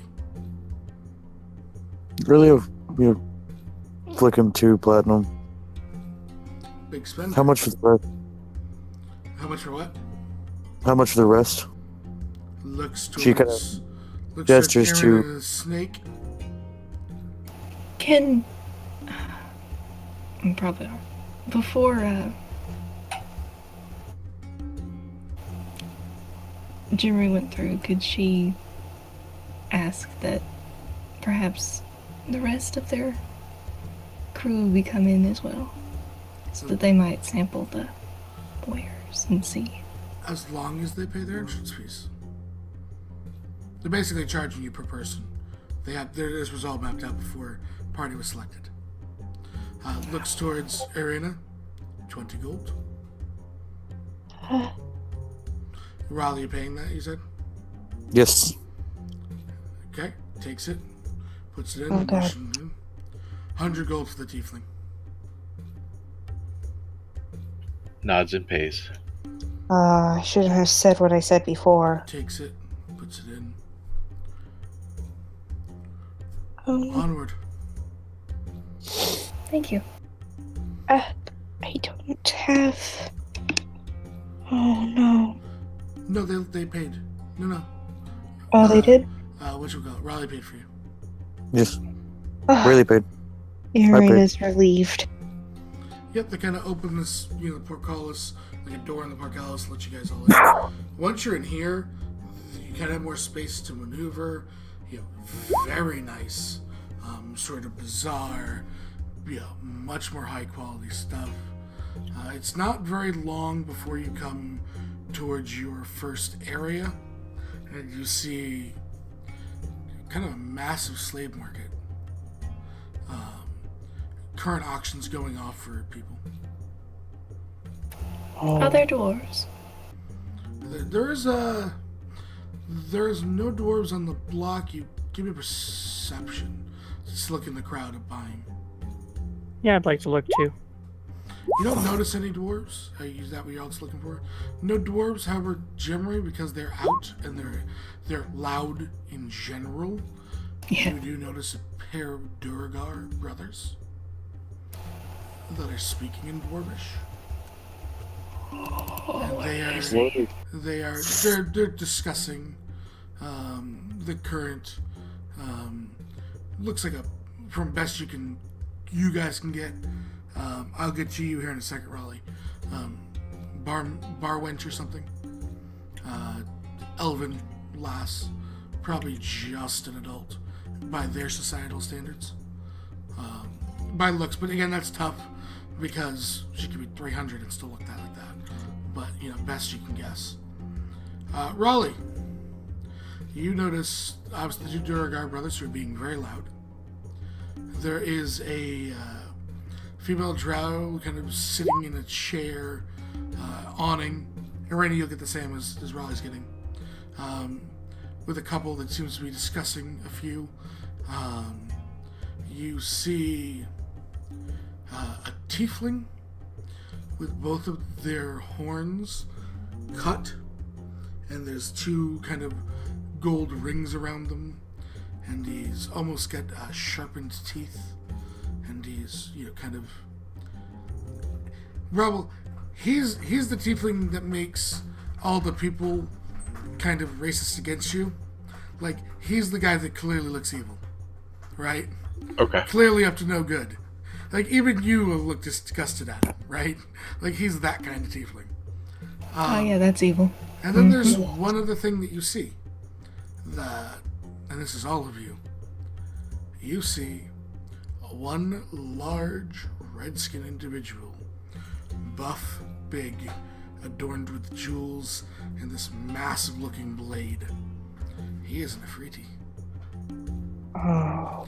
And he seems to be being paid for some of these individuals. Oh.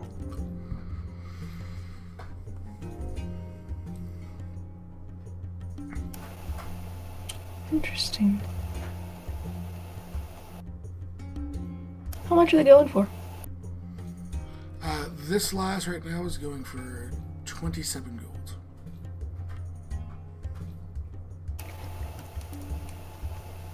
Oh, Jimmy. It's at 20 platinum.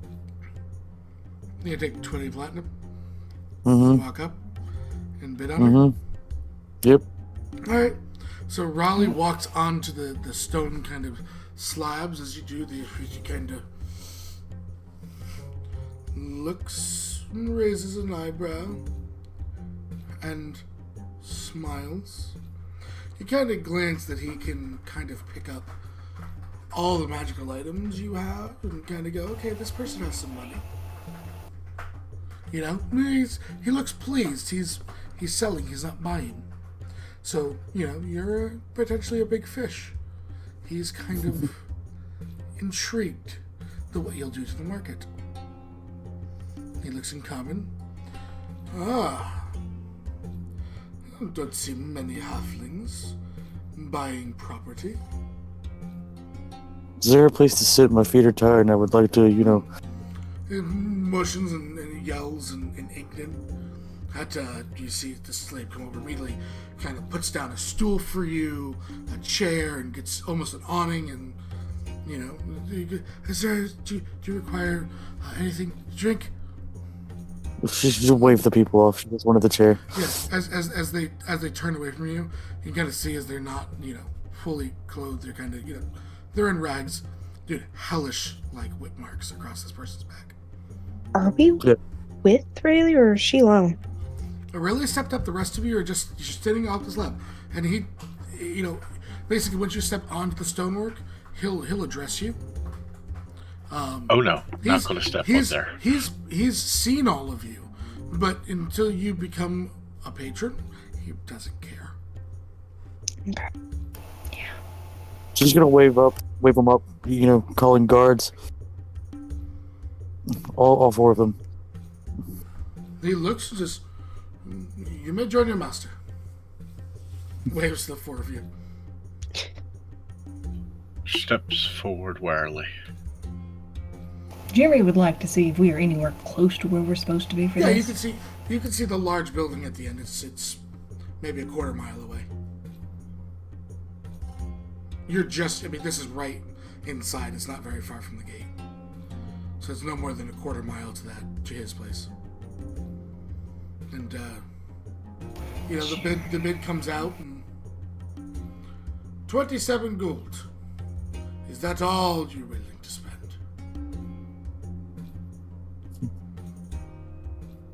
Once? Twice? Really? So she's gonna throw 20 platinum? Oh, 200 gold. The Durgar brothers speak to each other and look, they eye you up. Gemry, they look towards you. One of the Durgar brothers look. You own her. To Raleigh. They point to Gemry. They said what? Sorry. They asked you if you own Gemry. Rayleigh looks back at Jimmy. Rayleigh looks back at Jimmy. Just kind of like snaps her fingers for her to, not to say anything. And looks back at the two brothers. Kind of, keeping her cloak over her head. Mm-hmm. In her best Dwarvish, I do. Smiles. We'll buy this one for you. And 1,000 gold. We own her. Points to Gemry. In Dwarvish, Gemry, you heard every word of it. And they're grinning and just speaking undercommon to each other.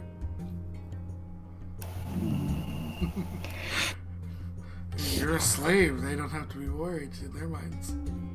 No, I know. What are their names? Do they have name tags? What are their basic descriptions? Evil Durgar 1, Evil Durgar 2. Descriptions. They don't have name tags on, no. Ifrit is eating this up, by the way. He's put the whole thing on hold. He's intrigued. Jimmy, let's start to go reach for a book to write something down. The Ifriti looks towards you and looks towards your hands, and you know he's looking at you. You also figure within a word you're probably dead. There's enough guards around here. Master, may I write down? Rayleigh's gonna look at the. Location of where we're going? She's gonna look at the brothers. I'm sorry, but I cannot sell my scribe. Look to the Ifriti. 500 gold. The drow just chuckles. Aaron. Ifriti looks back towards young Miss Raleigh. Do you have a counter? I do not. Sold! She starts bawling as soon as the Durgar have won her. And literally just dragged off. You can see, like, as she's brought over towards them, they seem to grab, like, a metal symbol, and one of them just starts heating it in his hand, and just right on the back of her neck, just brand her, middle of the auction. Aaron, it just flinches. Perception to see the brand market? Mm-hmm.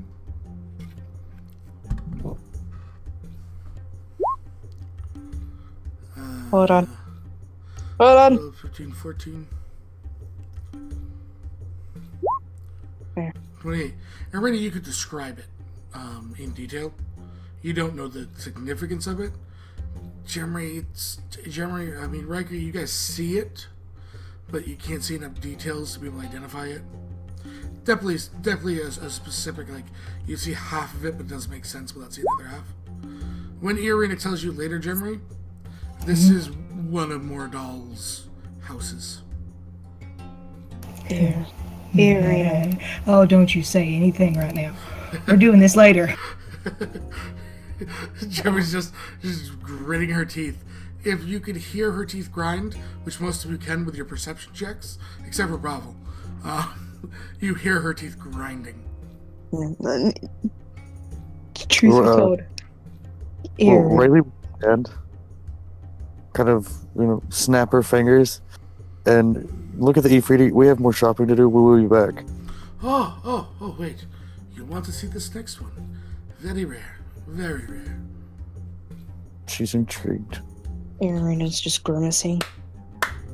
Claps as you see a pair of guards go in the back and drag out a young, definitely an adult, again, moon elf, and kind of throw her at the end of the stage. This one, good breeding stock, can work in any of your houses of pleasure, has some minor magical abilities, could be trained. We start the bidding at 100 gold pieces, yes? You have a question? Can she read? Oh, many languages. 150. The Durgar brothers smile toward you. 200. 400. They look at her. And one kind of, most of the Ifriti says something to an Ingan. And the Ifriti nods, motions. One of them walks up and grabs her by the hair, starts looking her over for damages, comes back. She's yours. Sits down. I'll take my prize. You hear a soft chuckle. No, you will not. 500. The drow speaks. Rayleigh looks back. 550. 600. 650. 7.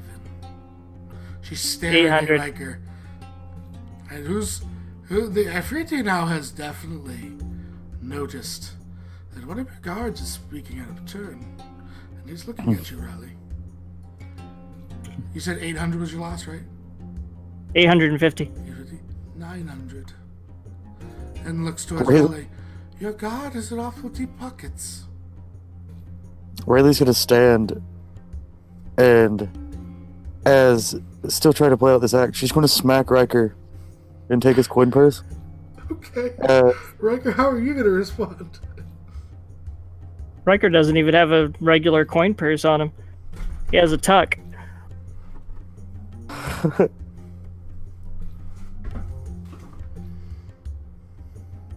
But he takes the hit. He will stumble out and act it out like he had ended up taking a significantly harder hit than had actually happened. She's just gonna play. This is the last time I've told you to quit stealing from my wares. A thief, the Ifriti says. We have punishments for thieves here. It would be our honor.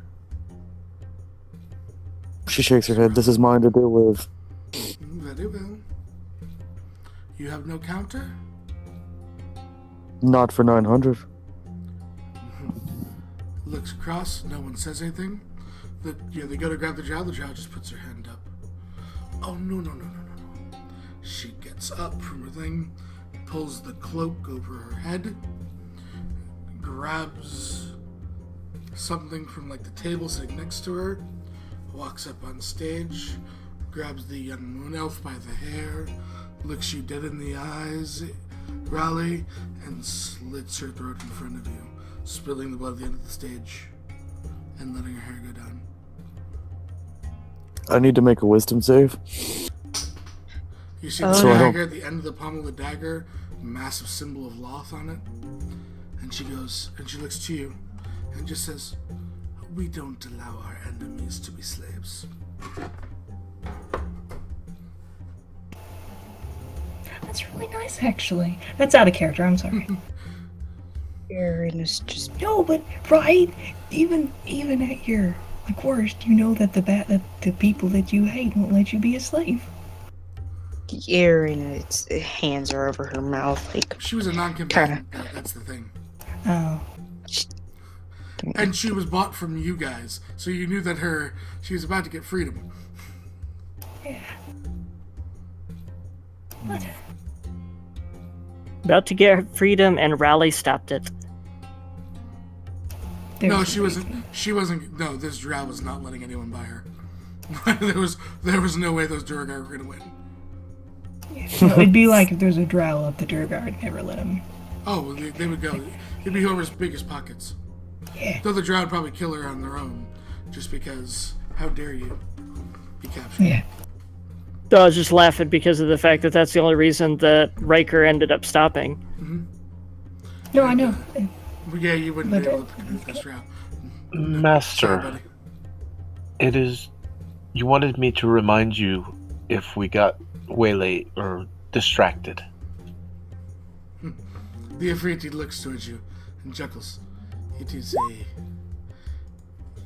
a good cover up there.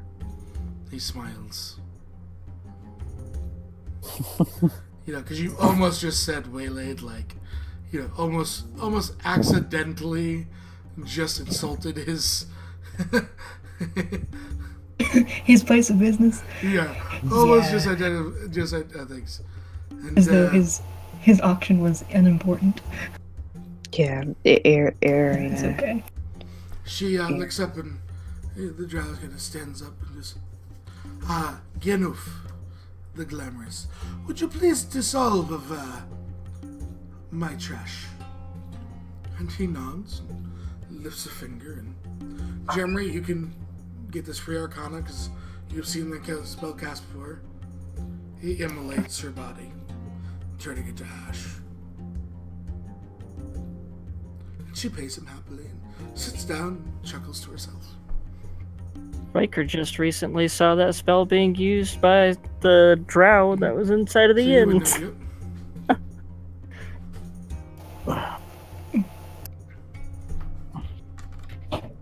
Yeah, Irina is just a bit shaken of what she just saw.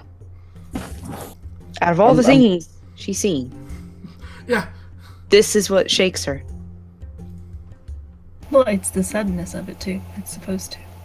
Whereas before it was like during war and you're surrounded by it, immersed in it. well, just This is- even the other things that have happened to her. Watching her goat friend. Shut up! No! Bellamy. Stop! It's not fun. Funny. Rayleigh's gonna snap her fingers and say we do need to get back on track for everyone to follow. She looks and says, he looks and smiles and says, oh, do stop back again. Yes? I will make it a trip. I would like to see just how much and how deep your pockets are. She'll tilt, kind of like bow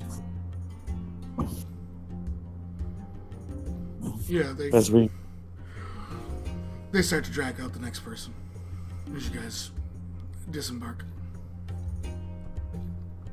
Did the moon elf that was slain? Did she seem noble? You said it was non-combatant, but was it just like? You couldn't tell. She's in rags and bawling her eyes out, looking at the crowd.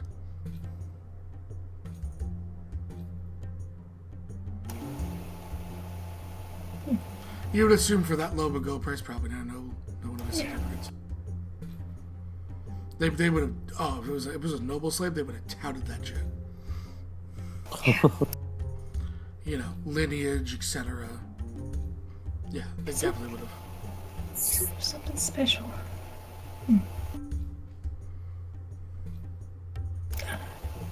So we're moving on. We are. Now you start with the alehouse, or you're going straight for the large. Which is place? closer? The alehouse is on the way. When we get out of earshot or whatnot, Rayleigh's gonna apologize and give reasoning to why why I tried to buy the people. Slaves aren't appropriate no matter the cost.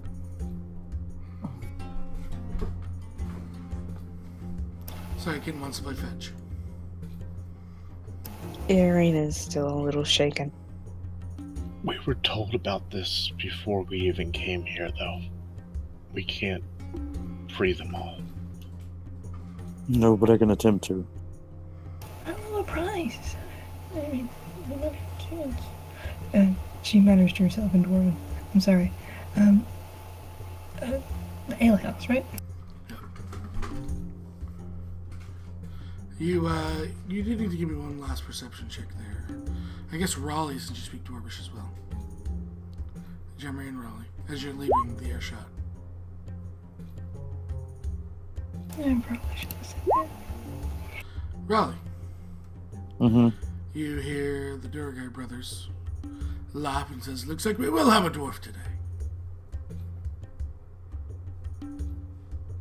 You're the only one that hears it.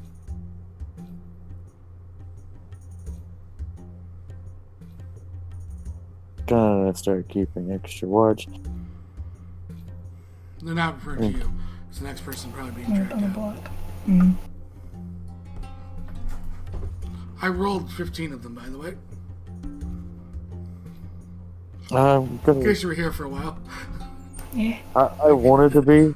I can see you guys getting sidetracked by certain things. So, I know. I make sure I'm prepared now. Thank Wait, I you. prepare more for your sidetracks than the main quest. Let's be honest now, guys. So, you guys stop at the ale house, I assume? Rayleigh did what? Sorry. Rayleigh's need to save everybody.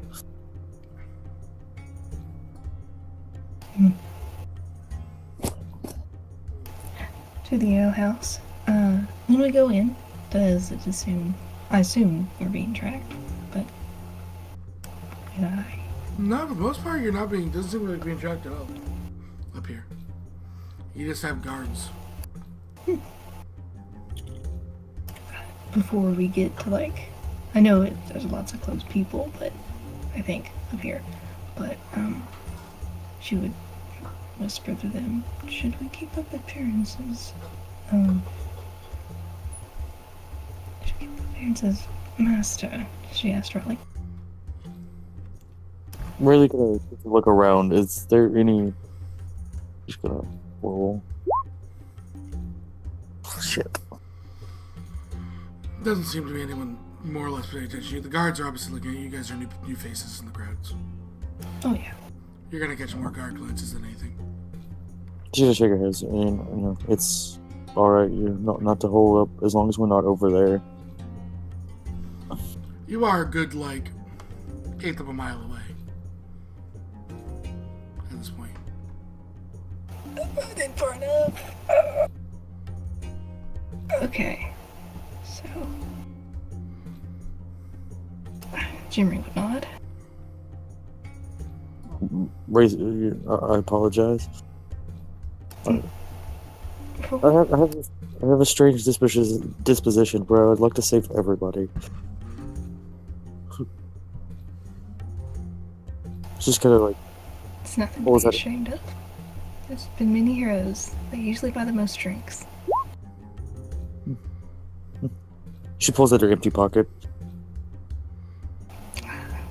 That does make it difficult. Drows are scary. Indeed. Keep that in mind next time you see Isadora. I didn't know drows can be that scary. That was a typical drow. What most of them are. The coldness in her eyes. No, they were cold. They had.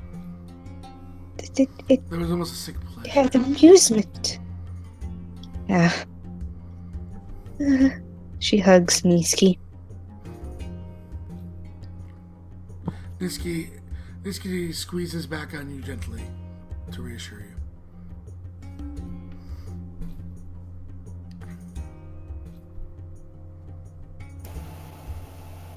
I mean, Jimmy goes inside. She buys Jemmy, as you walk inside, you're, oh shit. And, You just see a, don't throw anything at me. Two dark-skinned hands around the bar top. As there's a drow man by the bar, known as Ahmad. God, You're a dwarf walking in. Oh. there's a drought. Because I just make brews. Do you? Oh.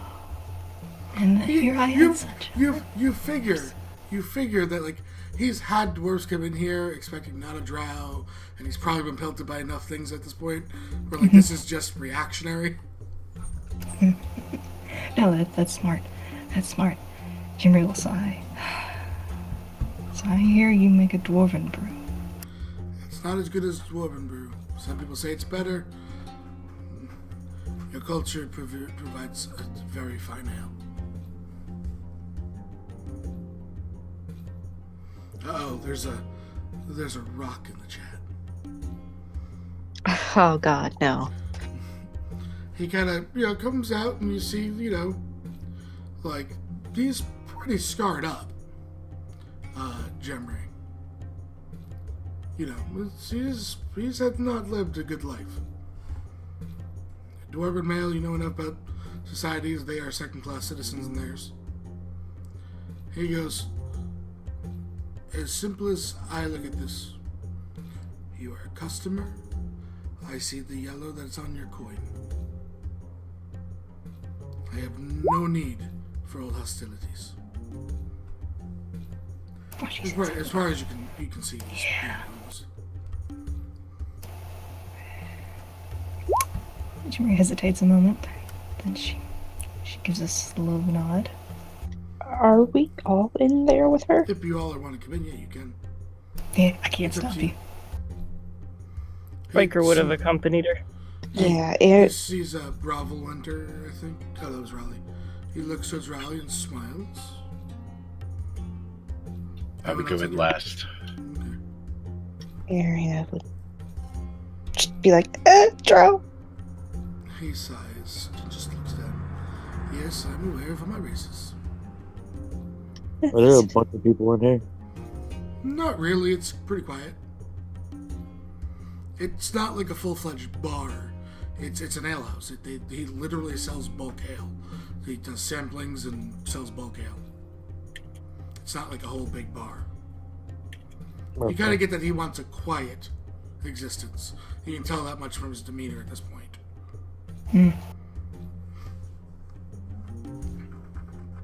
Do they have like decorative wine glasses? Yeah, they have glasses. Basically, it's like a tavern supply center. He looks into its Yeah. Bravo and his act is actually a smile. This might sound odd, but I kind of admire seeing a tiefling that isn't that bastard. And he just sighs thankfully. He's actually relieved to see the tiefling entering is not the one from the Slavic market. Yeah, I would say sharpened teeth. He shivers. Nods. What can I do for all of you? I had been hoping to buy a mug of ale while I was here. I'm glad to remember the visit. A specific sort of brew concoction? And how much? Marilla did mention that you had almost good dwarven ale. You see, you dwarves, there's something about the way you structure hops.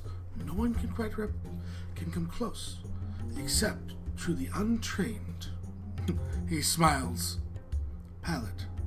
A bit of honey can mimic that richness you get.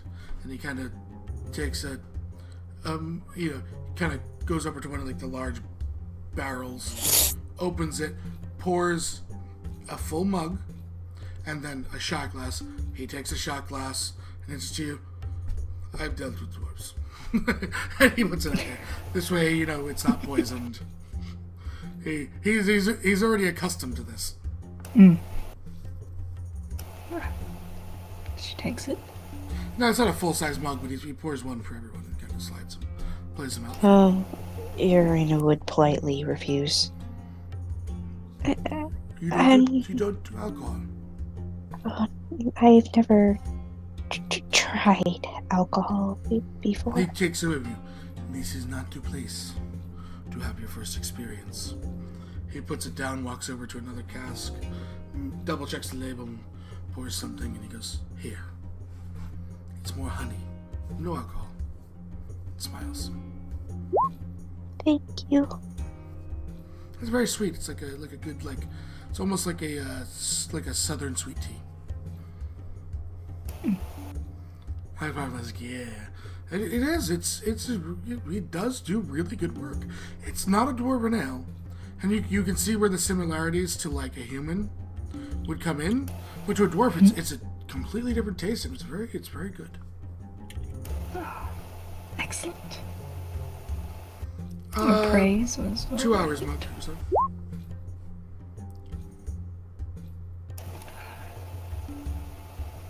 I would like to know if they have any type of like halfling wine or.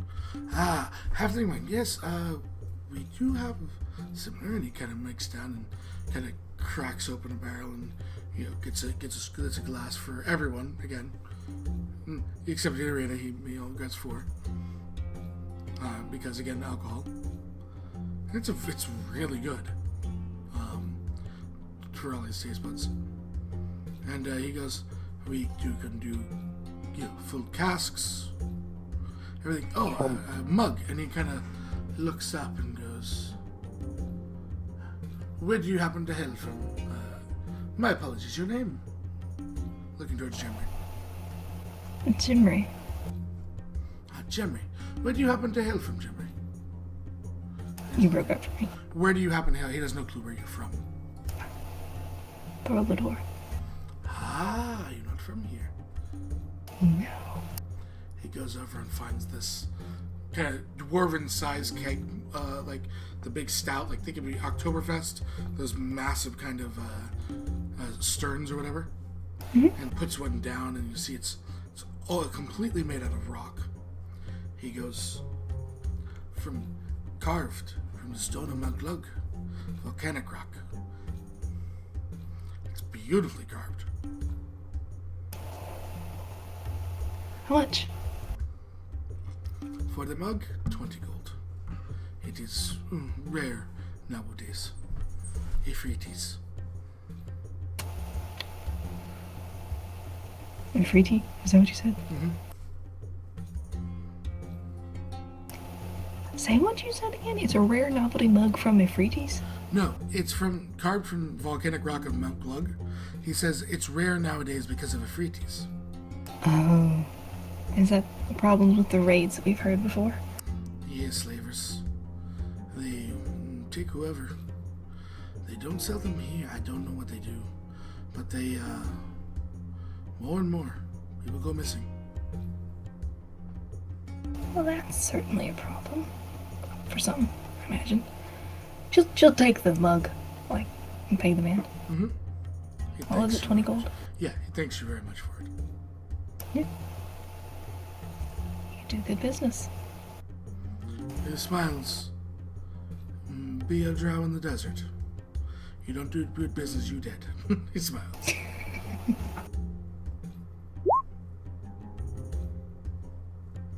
Were you interested in a cask?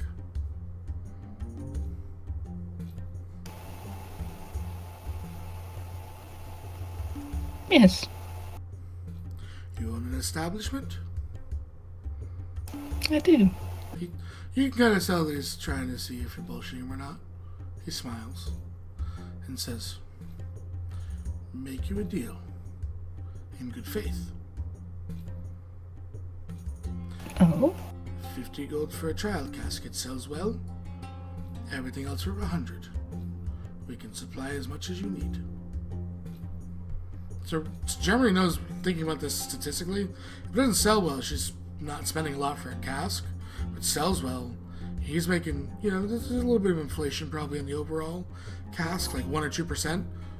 But for a trial, that's probably one of the best offers you've heard, especially transporting from as far away as a different continent. Yeah.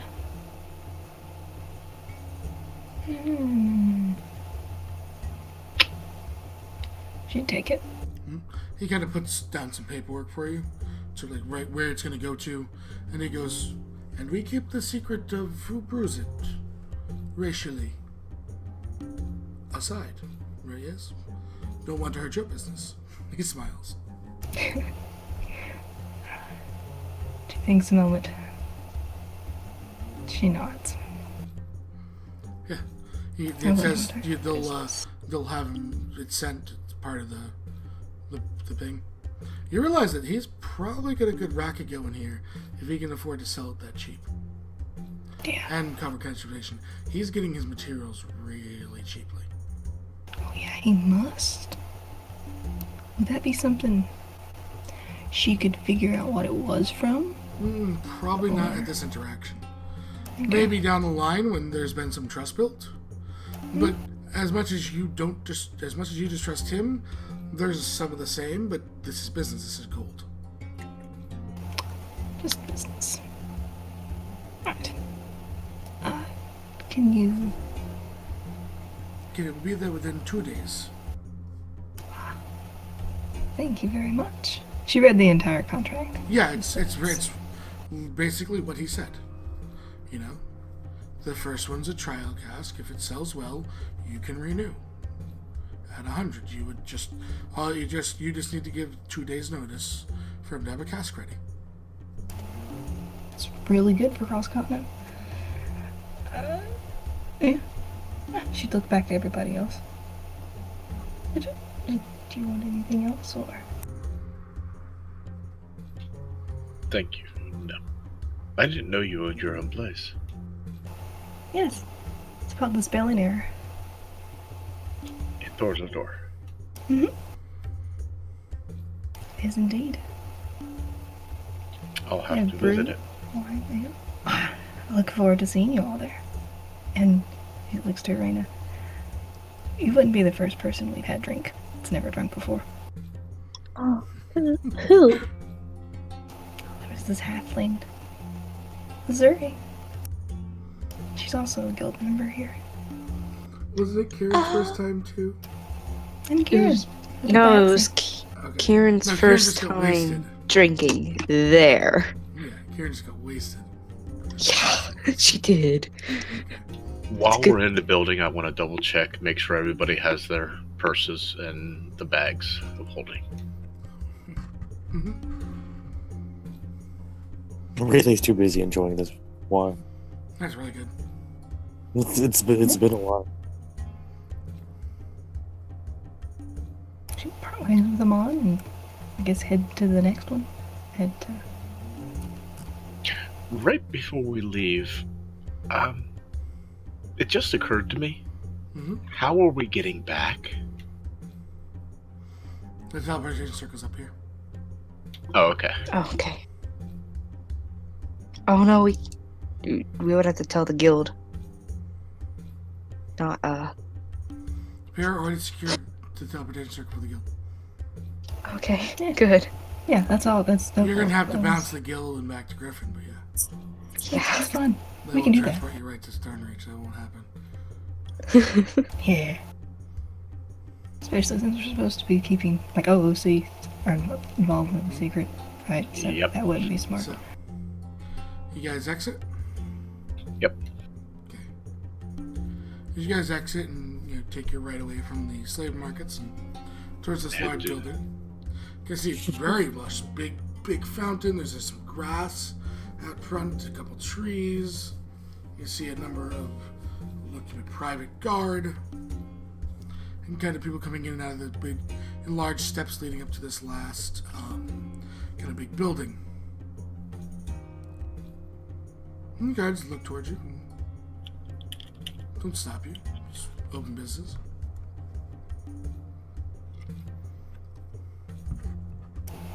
Jim read ahead and go to find the person we're supposed to talk to. Okay. So, as you kind of make your way up and in towards the way that you are kind of people are greeted by different representatives as you guys walk up, and there is a young female halfling who walks up. Good day and welcome. Is there something specific you are looking for, or? I heard that this place had simply wonderful antiques. Oh, just the finest. So this is the place we would find. You're looking for Shiana, yep. Yeah. Lord Shiana is the best. No one can match his quality of relics. So true.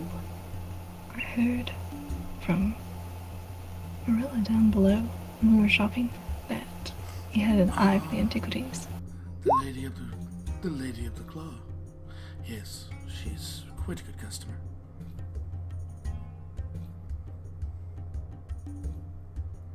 Is your lord in? Or someone I can look at your wares? I can, by all means, I am your humble servant while you are here. You realize that she has a pair of gold bracers on and a solid gold kind of choker. Slave? Correct. Very clean, very well taken care of, seemingly though. Did she introduce herself? She goes, yes, I am Masani. It is good to meet you. The honor is all mine. Yeah, never direct eye contact from her. Is there a specific relic you wish to inquire about, or are we just going to browse what is in current stock? I do have to browse what's current stock, just to see. Any cultural significance? Perhaps.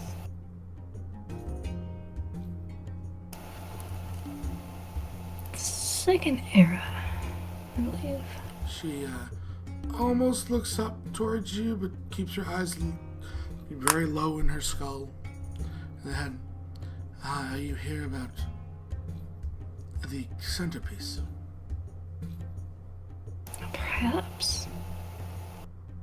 Rayleigh will ask about, the spearhead, but in halfling. She responds in halfling. The centerpiece, yes. You shall have to follow me this way first before seeing such an item. And she kind of motions to a room. There's multiple guards outside. There is a an older human man with glasses and is sitting behind a desk and goes, very well, I need to at least see 100,000 in worth if you are to even get in the room. Said item. She had spoken to him in that weird language, and then he says this to you in common, as you all are there. Hands Jemry the bag of holding. Such a curious relic. He smiles. Obviously, being able to identify it, he's seen him. It is. She would pay from the gold. Pulls it and he checks him over and then looks. In that weird language, he calls out to the guards. And they are carrying good worth. You make sure that nothing fishy happens to them. Your escort. Hisani nods. They will be making sure that no one attempts to steal your wares. Thank you. That's very kind of you. Yeah, and you're given like a 4-guard escort. As you kind of approach past a number of curious kind of things on either side, but you're walking up like the center. People are looking over all sorts of things, and towards this large kind of chamber. Inside, it's almost like a palace itself. Very, almost kind of a little bit too gaudy though. And there's this large kind of central chamber is, you see it. It's as jotted down there, made out of pure, what seems to be mithril. Part of the actual shaft of the weapon is snapped off, and it is under, like, generally, just looking at it, there's magics here, anti-thievery magics, right? Yeah. Going through all the spells, there's a number. It's kind of convoluted trying to figure them all out. But you understand some glyph of wardings and stuff like that. Just not what's inside them. Right? Mm-hmm. Definitely an alarm spell, etc. Just a couple that you get in the cascade of magics surrounding the apparatus. And there's, a number of guards. There are a few, archers on the upper floors and a mage. You're watching. And you hear, so someone's finally come with money. Azani, both knees gets down. Yes, sir, child. You see this individual kind of walking towards you.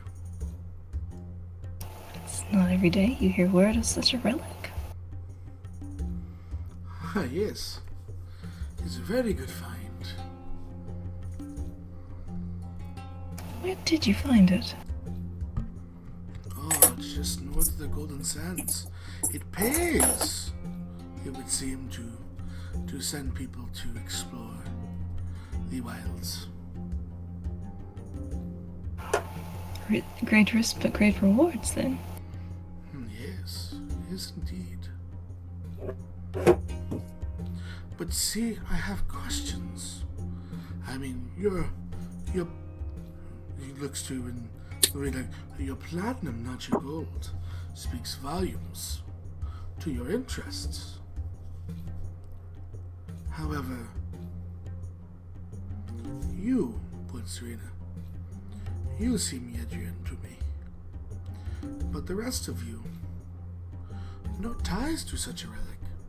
Which of course begs the question, why so? Why do you seek of it so?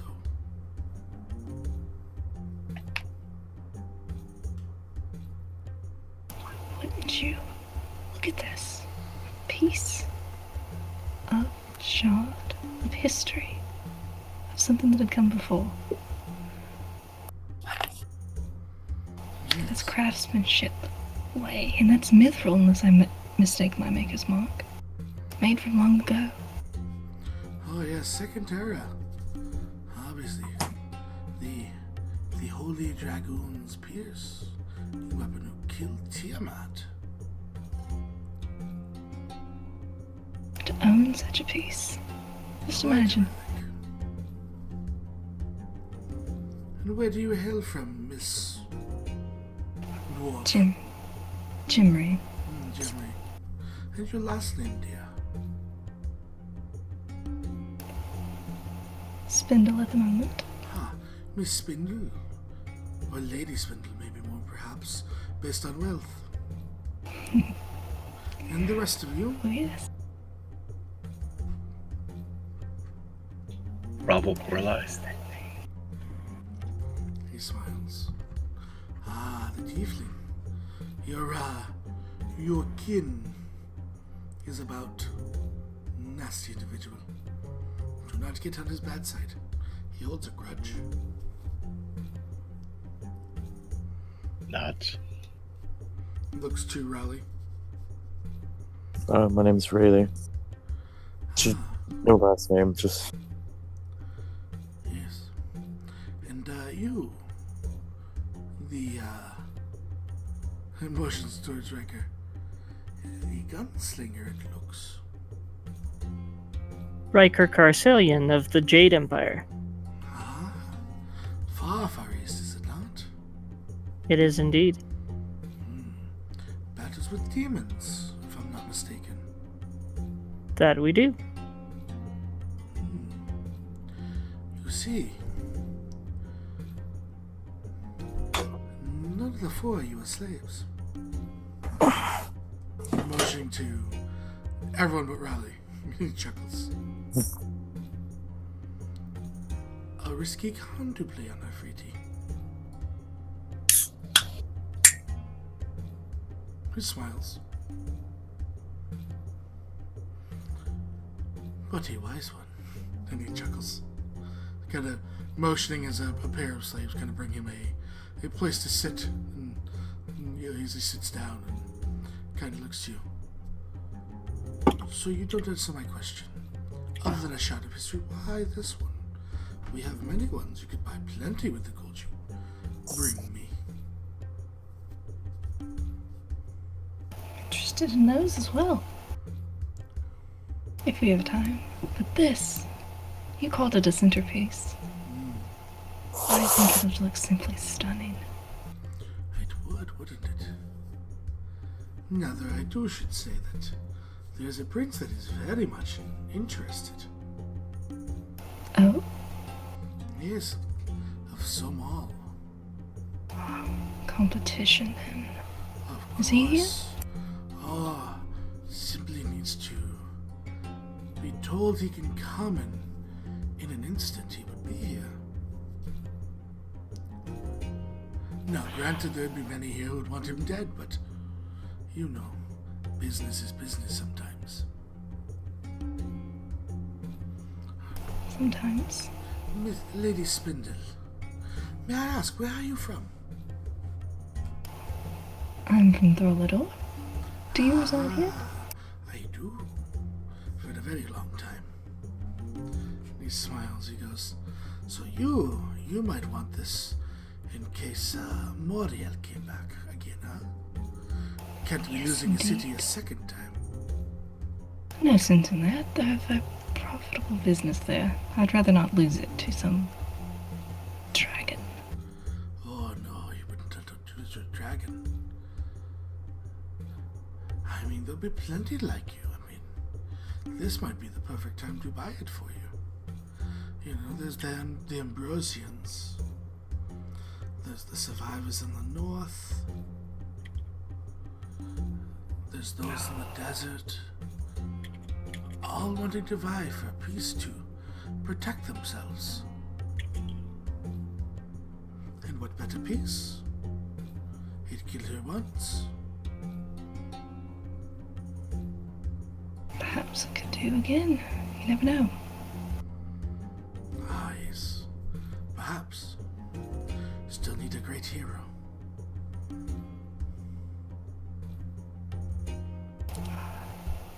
Do your people have stories of your great hero? Our great hero was not recorded, you know. You see, it came from the other countries, the three great ones. Oh? Ours, not so much.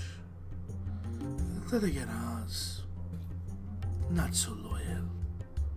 He smiles. You see, always been greed here.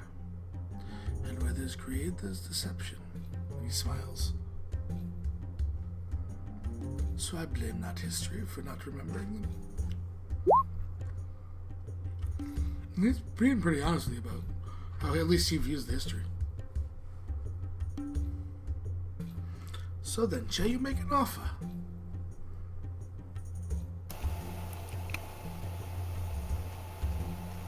Would it insult you?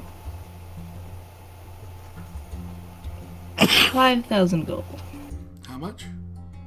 5,000. They asked to see 200,000 to see it. Oh, cool. So just to see it, you had to be willing to have 200,000 gold on you. Just to put that in a perspective, if you actually offer that, he's probably very Yeah, that's what I was worried about. 500,000? For that amount, I might let you touch it. He chuckles. Means we may be able to deal. Oh, of course. I simply like to see the money. How about this? One of you wishes to inspect it for its quality and historical accuracy, I assume? At wood. I would be simply devastated if I returned home and found that I had purchased Of course. less than promised. Would anyone? He waves his hand. He watches the arcane just gone. And he walks over towards the glass and puts his hand on either side. Which of you wishes to inspect it? You only get one chance at this one person. Nominate your investigation roller. It's gonna be an investigation, a history, and a history check. I mean, it's probably gonna be Raleigh, right? Raleigh. I want to say. Obviously, Mug should do it.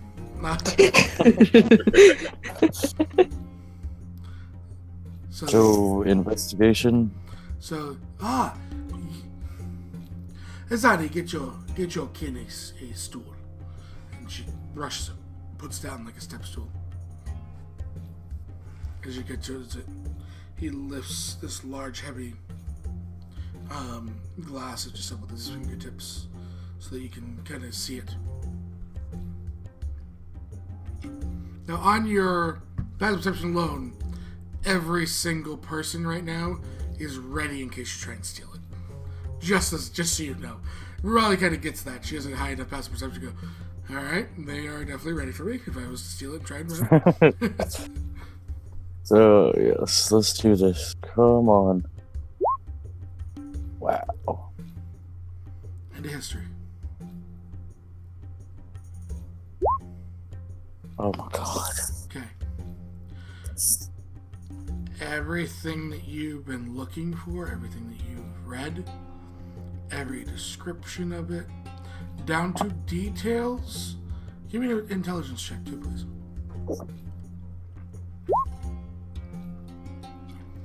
Down to details that Griffin and Allura wrote that they told you because you read your notes as Raleigh. Other people wouldn't be aware of is on this blade. You are as sure as you can be that this is the real deal. I'll kind of look it over and then, walk back to the group. Yeah, as long as you don't take it with you, yeah. No, putting it back. Yeah, but he sets the large, heavy glass back down. You wish to deliberate, of course. Please. He walks back over to his seat and sits. Waves his hand as all the magic comes back up. Ding, just like that. Is your bauble included with it? The what? I don't know what to call it, so I called it a bauble. Jimmy would use whatever correct term it's supposed to be. The magical encasing. That is something I do. But we could do something for transport, of course. Mm-hmm. Perhaps our own would be better. She looks to Raleigh. Like it. It looks right. Looks according to everything that we've seen and I've read about. It looks right. Jimmy nods.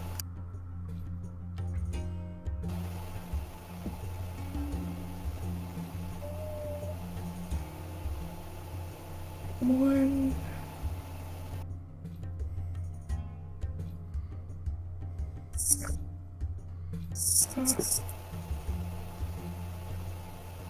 You guys can talk out your offer too if you wish. Like out of character. I mean, in character, you guys were given a section of the room to yourself. Oh, okay. I didn't know that. I thought he was like right there. No, he's sitting down. He's by the relic, but you guys, you were given your privacy. Okay. Start at 1 mil. I say we give an offer of 1 point. No, 1 mil and maybe 1.2. I will agree with the 1.2. If we have that. And then When he turns that down, go to 1.6.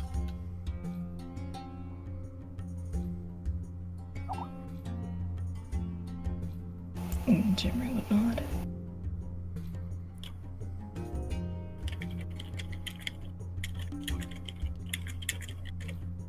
If you have to be a heckler.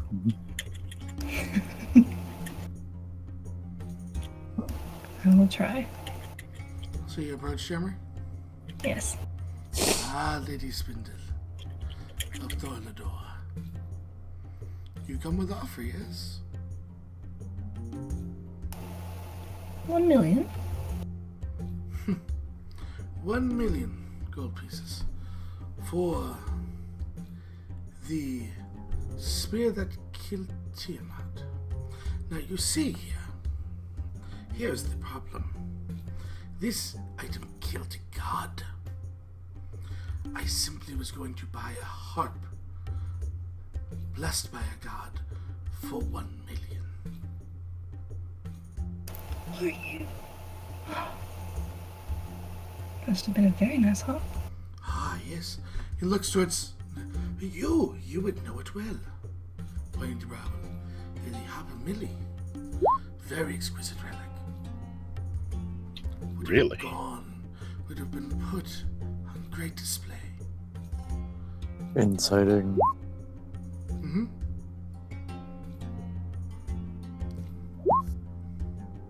Yeah, he was planning on putting it on great display. He was going to buy the Harper Millie. This was your competition.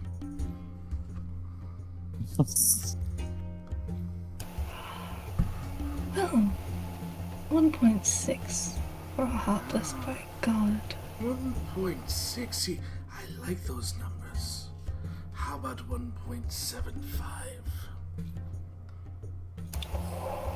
To kill a god is a power beyond coin. Think of your home. Do you not want to protect it? I do. Moria would balk at the spear that killed his mother. Do you think so? I Must know try. so. Deal. He looks and you see a couple people come to count the coin. He says, "Very well. Shall we have drinks?" Well, the coins are being counted. The celebration of a good deal. I would. I believe that would be very good. Do Kind you? of collapse twice as a pair of doors are kind of thrown open. You see a large banquet, kind of round table, and there's, immediately once the doors open, there's some bards that start playing, and he's, celebrate good times. Yes, come on. He looks to you, though, as you had a question. She was just gonna ask him where he got his ale or his drink from. Where are they drinking? Oh, a vintage. Something you've never tasted before. Oh. It is an old Yedrian recipe.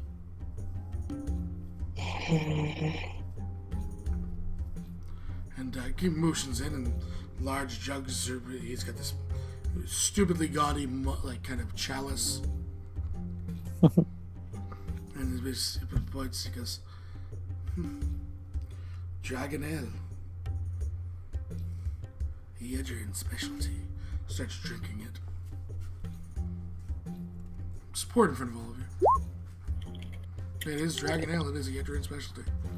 It is not something that has been produced in a long time, as far as you know, Jimmy. When he's drinking it, he's not doing like that. No, he's putting it Is down, getting it refilled. He's straight up drinking this shit. Is he drinking it like how dwarves drink stuff, but because like if anybody else drank like the Rager brew that she sells, it would kill them, but because the other dwarves are used to drinking it? Doesn't seem like anything like that. Nora, do you think he would offer it? I mean, you had money. If you wanted to take it, you could literally could have murdered you just 2 seconds ago. Yeah. Oh, she's just curious about what it is. Yeah, as you kind of sniff and taste sips. There's a reason they Air call in it a Dragon Ale. It is brewed with the blood of dragons. It is very aged. It is good though. He goes, you buy the spear of Tiamat and you drink her blood. He takes another sip.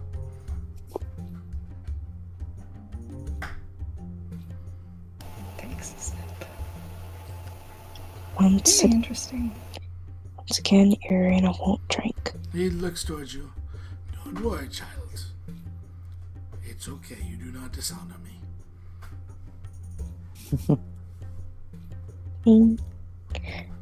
I'm sorry, but I don't drink. I may be a druid. He smiles.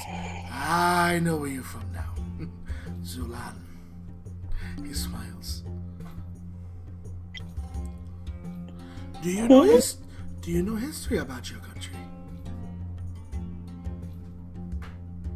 He looks towards you. You are still a younger druid. She shakes her head. Ah, you see, in the second era, during the chromatics, the green, she ruled there. Well, they call her a she, but it was a he. They don't read properly, you know. Tricks.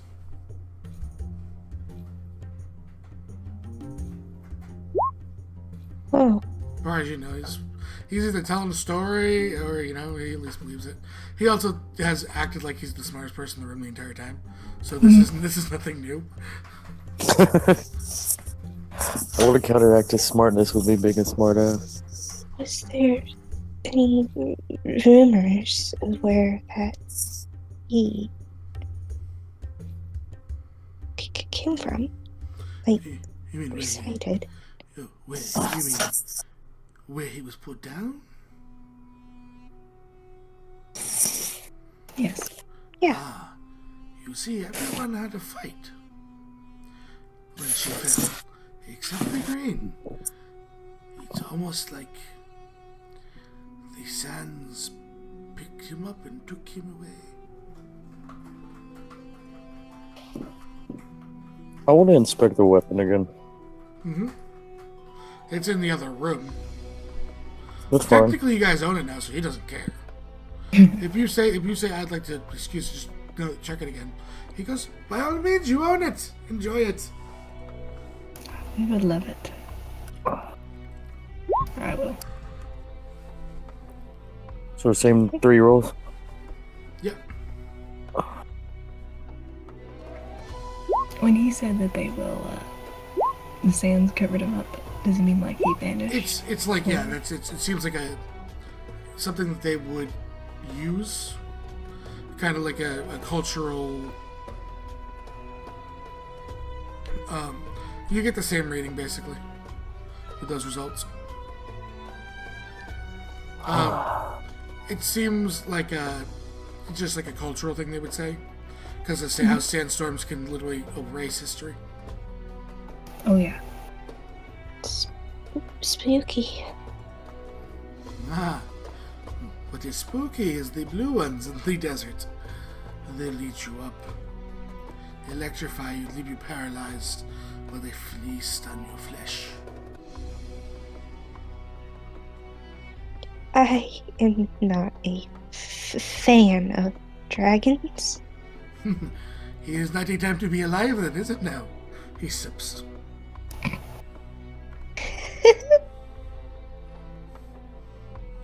Yeah, I guess. To being born in the wrong era, child.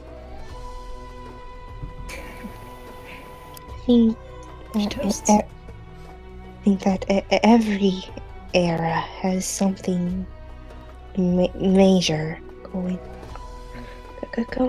on. Oh, they all do. And many not even recorded in history.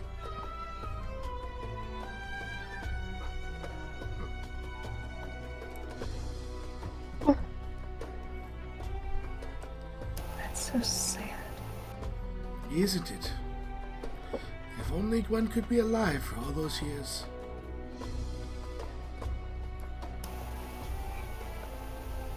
Shimmer gives a little smile.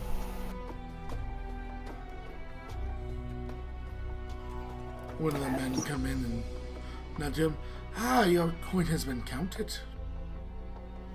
Do you have your own transportation, or should one of my wizards send you back to, I assume, Tholador? Transportation was secure. Thank you, though. Ah, once you leave these halls, we are not responsible for what the streets do to you. So all I say with my purchases. It would be hard to do business without that bit of insurance, I can imagine. Ah, yes. Someone buys something expensive. Oh, the thieves got me. Many liars. And the last one that died was thrown to the worms. Which worms?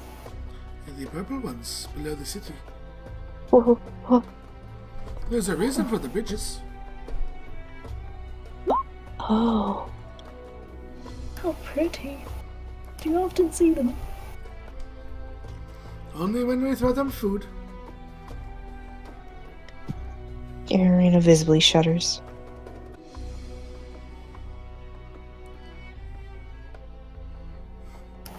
Do you think Come, you child. could use- You not break our laws, you don't need to beat the worms. I'm pocketing the spearhead, by the way. You pocketing it? Yeah. You're gonna carry it? Okay. I was gonna say, How big of a spear is it? Normal size? It fits in her bag. Oh, okay. I thought it was like some huge thing. Holy cow. No, I don't know why. because it killed Tiamat. That's why you thought it was. Yeah. No, it's literally spear tip. it's a spear tip that any of you could wield. So like a short sword, pretty much. It would be, but the blade tip is probably the size of a short sword, yeah. Okay. thank you. Probably for with a offering. little bit of hilt, you could probably wield it. He doesn't want to give it to Griffin now. What? He wants to wield the spear that killed Tiamat as a short sword. Yeah. So then, thank you for your patronage. Don't worry, your remaining 250,000 gold was placed back in your bags. Thank you. That is a great relief. Ah, we do good business here. Otherwise, we do no business. I have Practically. worked far too hard for far too long to see myself thrown to the worms. What an inn that would be. Most disgraceful. Ah, yes. Miss Gemray, why wouldn't we want to go directly to Tholador from here?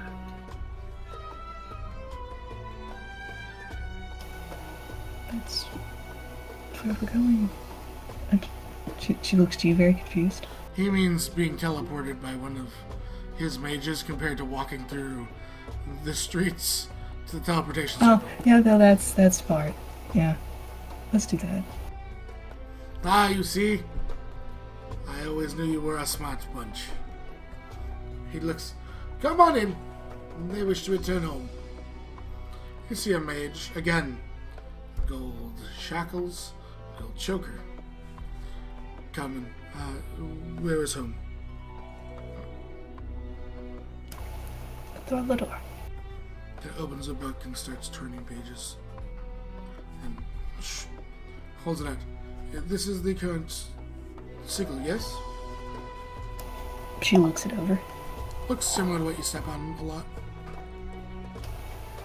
She nods. Wait a minute, if you could all gather together, please. Gather. Mhm. So you all gather together as the mage begins the normal teleportation enchantment. You guys have heard the words a million times before. The kind of light blue orb floating around you before you reappear and throw the door. Let up. Whew. Looks around. You see some dwarves. They wave. moves Jimmy! In Dwarven. Rayleigh freaks out. Silas Amos. Hello. Huh. Welcome to Throw the Door. Alright, let's. We. Oh, yes. We should get to the bar. Rayleigh's gonna head the spirit top to Bravo and run around hugging all of the dwarfs you can see. They all hug you back. She's calling every one of them beard friend, and then she'll come back to the party. Suggestion. Are Let's these go. dwarves from Throw the Door? So where you going? You going to Thornreach now? Do you want to go directly to Thornreach or go through the guild? Firefly asked a question also. Oh. What's your question? She's inciting to see how good, like, if these dwarves are acting like actual dwarves or if it's like a finely layered enchantment. Would be an investigation, but I think it's an enchantment. Just in case. Like, she knows the words. She believes it. It's just... Yeah, but totally not an illusion. Yeah. Totally not an illusion. Okay. We can breathe. Totally not an illusion.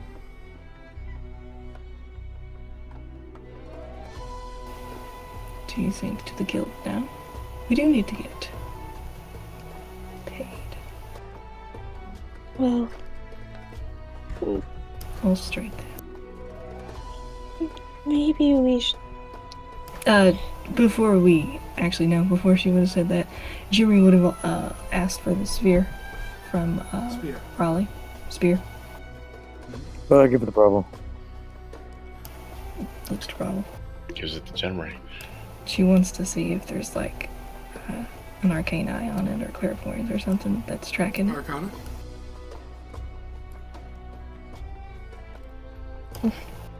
I would like to help. Go ahead and roll your Arcana.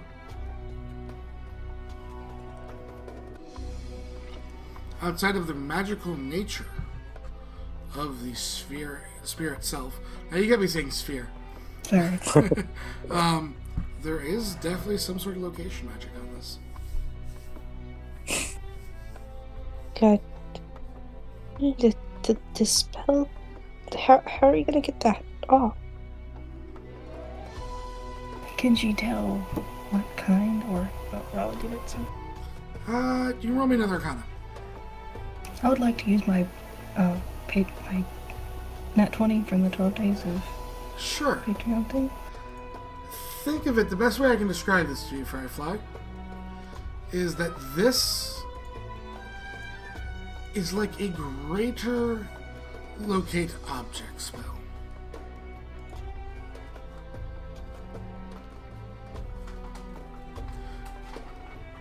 Like it bypasses the normal distance requirements of locating the object. Does someone have send? We can inform Griffin of what is happening here. She would relay this information. Does the magic that's on there, if it's like a seal or woven into it, does it seem like it's been there as long as the other enchantments on it, or was it placed newer? Much newer. Much newer. Does Now, whether he forgot to dispel this because Raleigh took it, and from the thing, or whether there's nefarious purposes, there's no way to roll that. Just letting you guys know this now before someone tries to nat 20 insight an object. Get in my head. I can stay here, bring it to the bar. One of you find someone with sending. Maybe perhaps at the guild or elsewhere. Griffin, be here. And send him with the information that we found, and then it would be up to him whether he would wish it there or elsewhere. If you don't mind, I'd like to stay with the spear as well, Of course. just in case. You're welcome in my bar. That hadn't occurred to me. He says with a chuckle. Yeah, the other of you go find somebody with sending. Jemry has a good point. You can Find literally someone with just sending. send someone to Thornreach. That works too. I was just gonna Cut talk the to step up.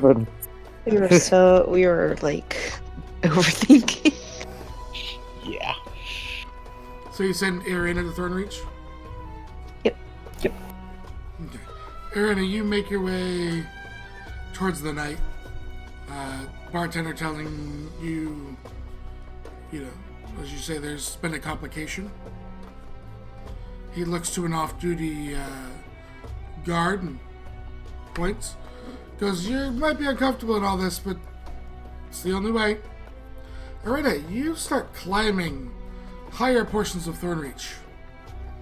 As you, for the first time, lay your eyes upon the pinnacle of Thornreach. Oh God. The castle literally in the sky.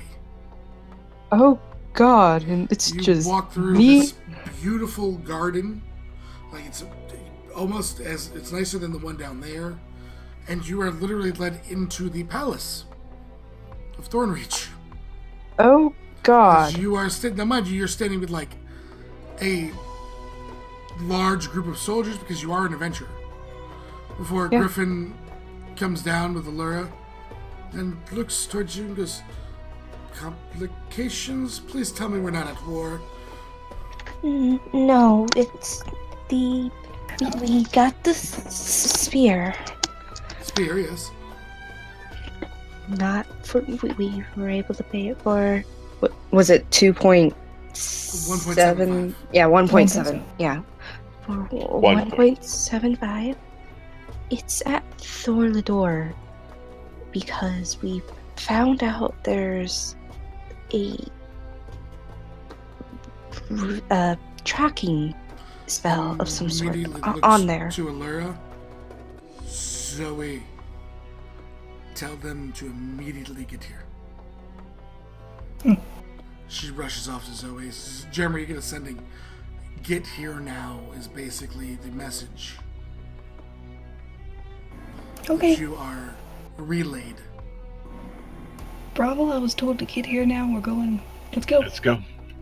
So, like the rest of the party gets in there, you are met by a literal detachment of guards at this sending and ushered through the streets, up towards the pinnacle. The rest of the party, Raleigh and Riker included. Yay! As you are sitting there, immediately Griffin walks over and literally puts gear on. He's equipping. Mhm. Aaron, Really? Oh. yeah, really? Really looks so. This might be my fault. I didn't give him a chance to take whatever he had up on it. I just kind of took it, put it in my bag. He looks it over and hands it to Allura. Into the archives, please, quickly. Allura grins and runs off. He looks to the rest of you. You've done well. What did you say? What information did you give? So we were adventurers from further away. Nods. So much looks to Well, puzzle his I would- guard captains. Says stuff. Jimmy would relay like her stuff that she said, just to be like, "Those for those for there, and we can have that." And then we bought ale here and the little track there, and yeah. Aaron would relay to Griffin what she said. So Riker would Darren- relay what he said. Yeah. After hearing it all, he looks towards you and says, very well, shall we commence payments? He kind of empties out the other bag, making sure they're both empty, and drops 2 bags of holding. You may decide who gets those. I would really enjoy one of those. Riker would love one also. And hands you each 700 platinum for your efforts.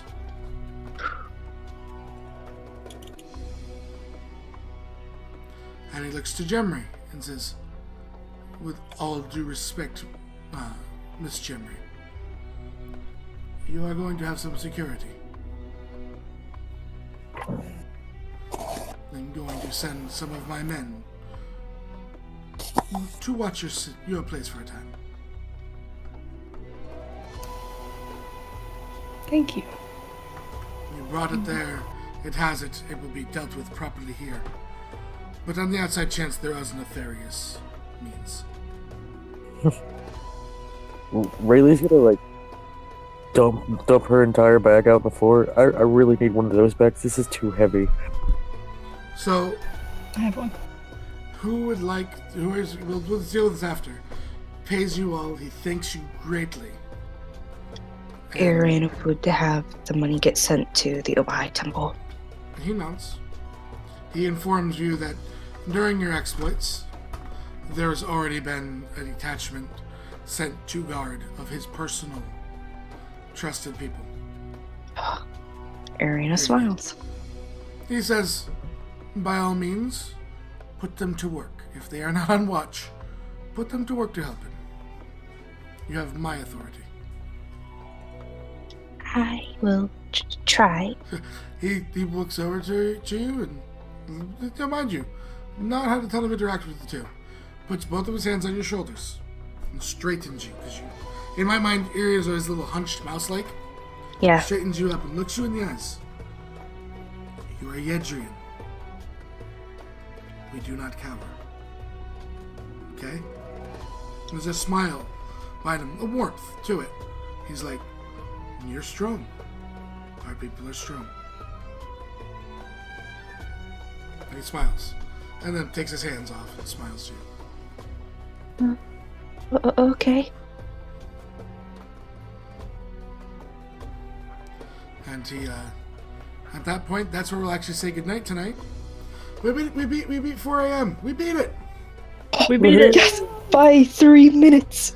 Hey, we beat it. Okay, let's take something from that. So we will say goodbye to Metro. Thank you for the follows. Thank you for chiming in and making us laugh. We will go ahead and we will see next time. I think it's tomorrow, right, Storm? Back for yes. Back for like 50 more one shots. Bye, guys. 50. Say goodbye Bye, to Metro. everyone. Bye. Thanks again, Mira. Bye. Nis-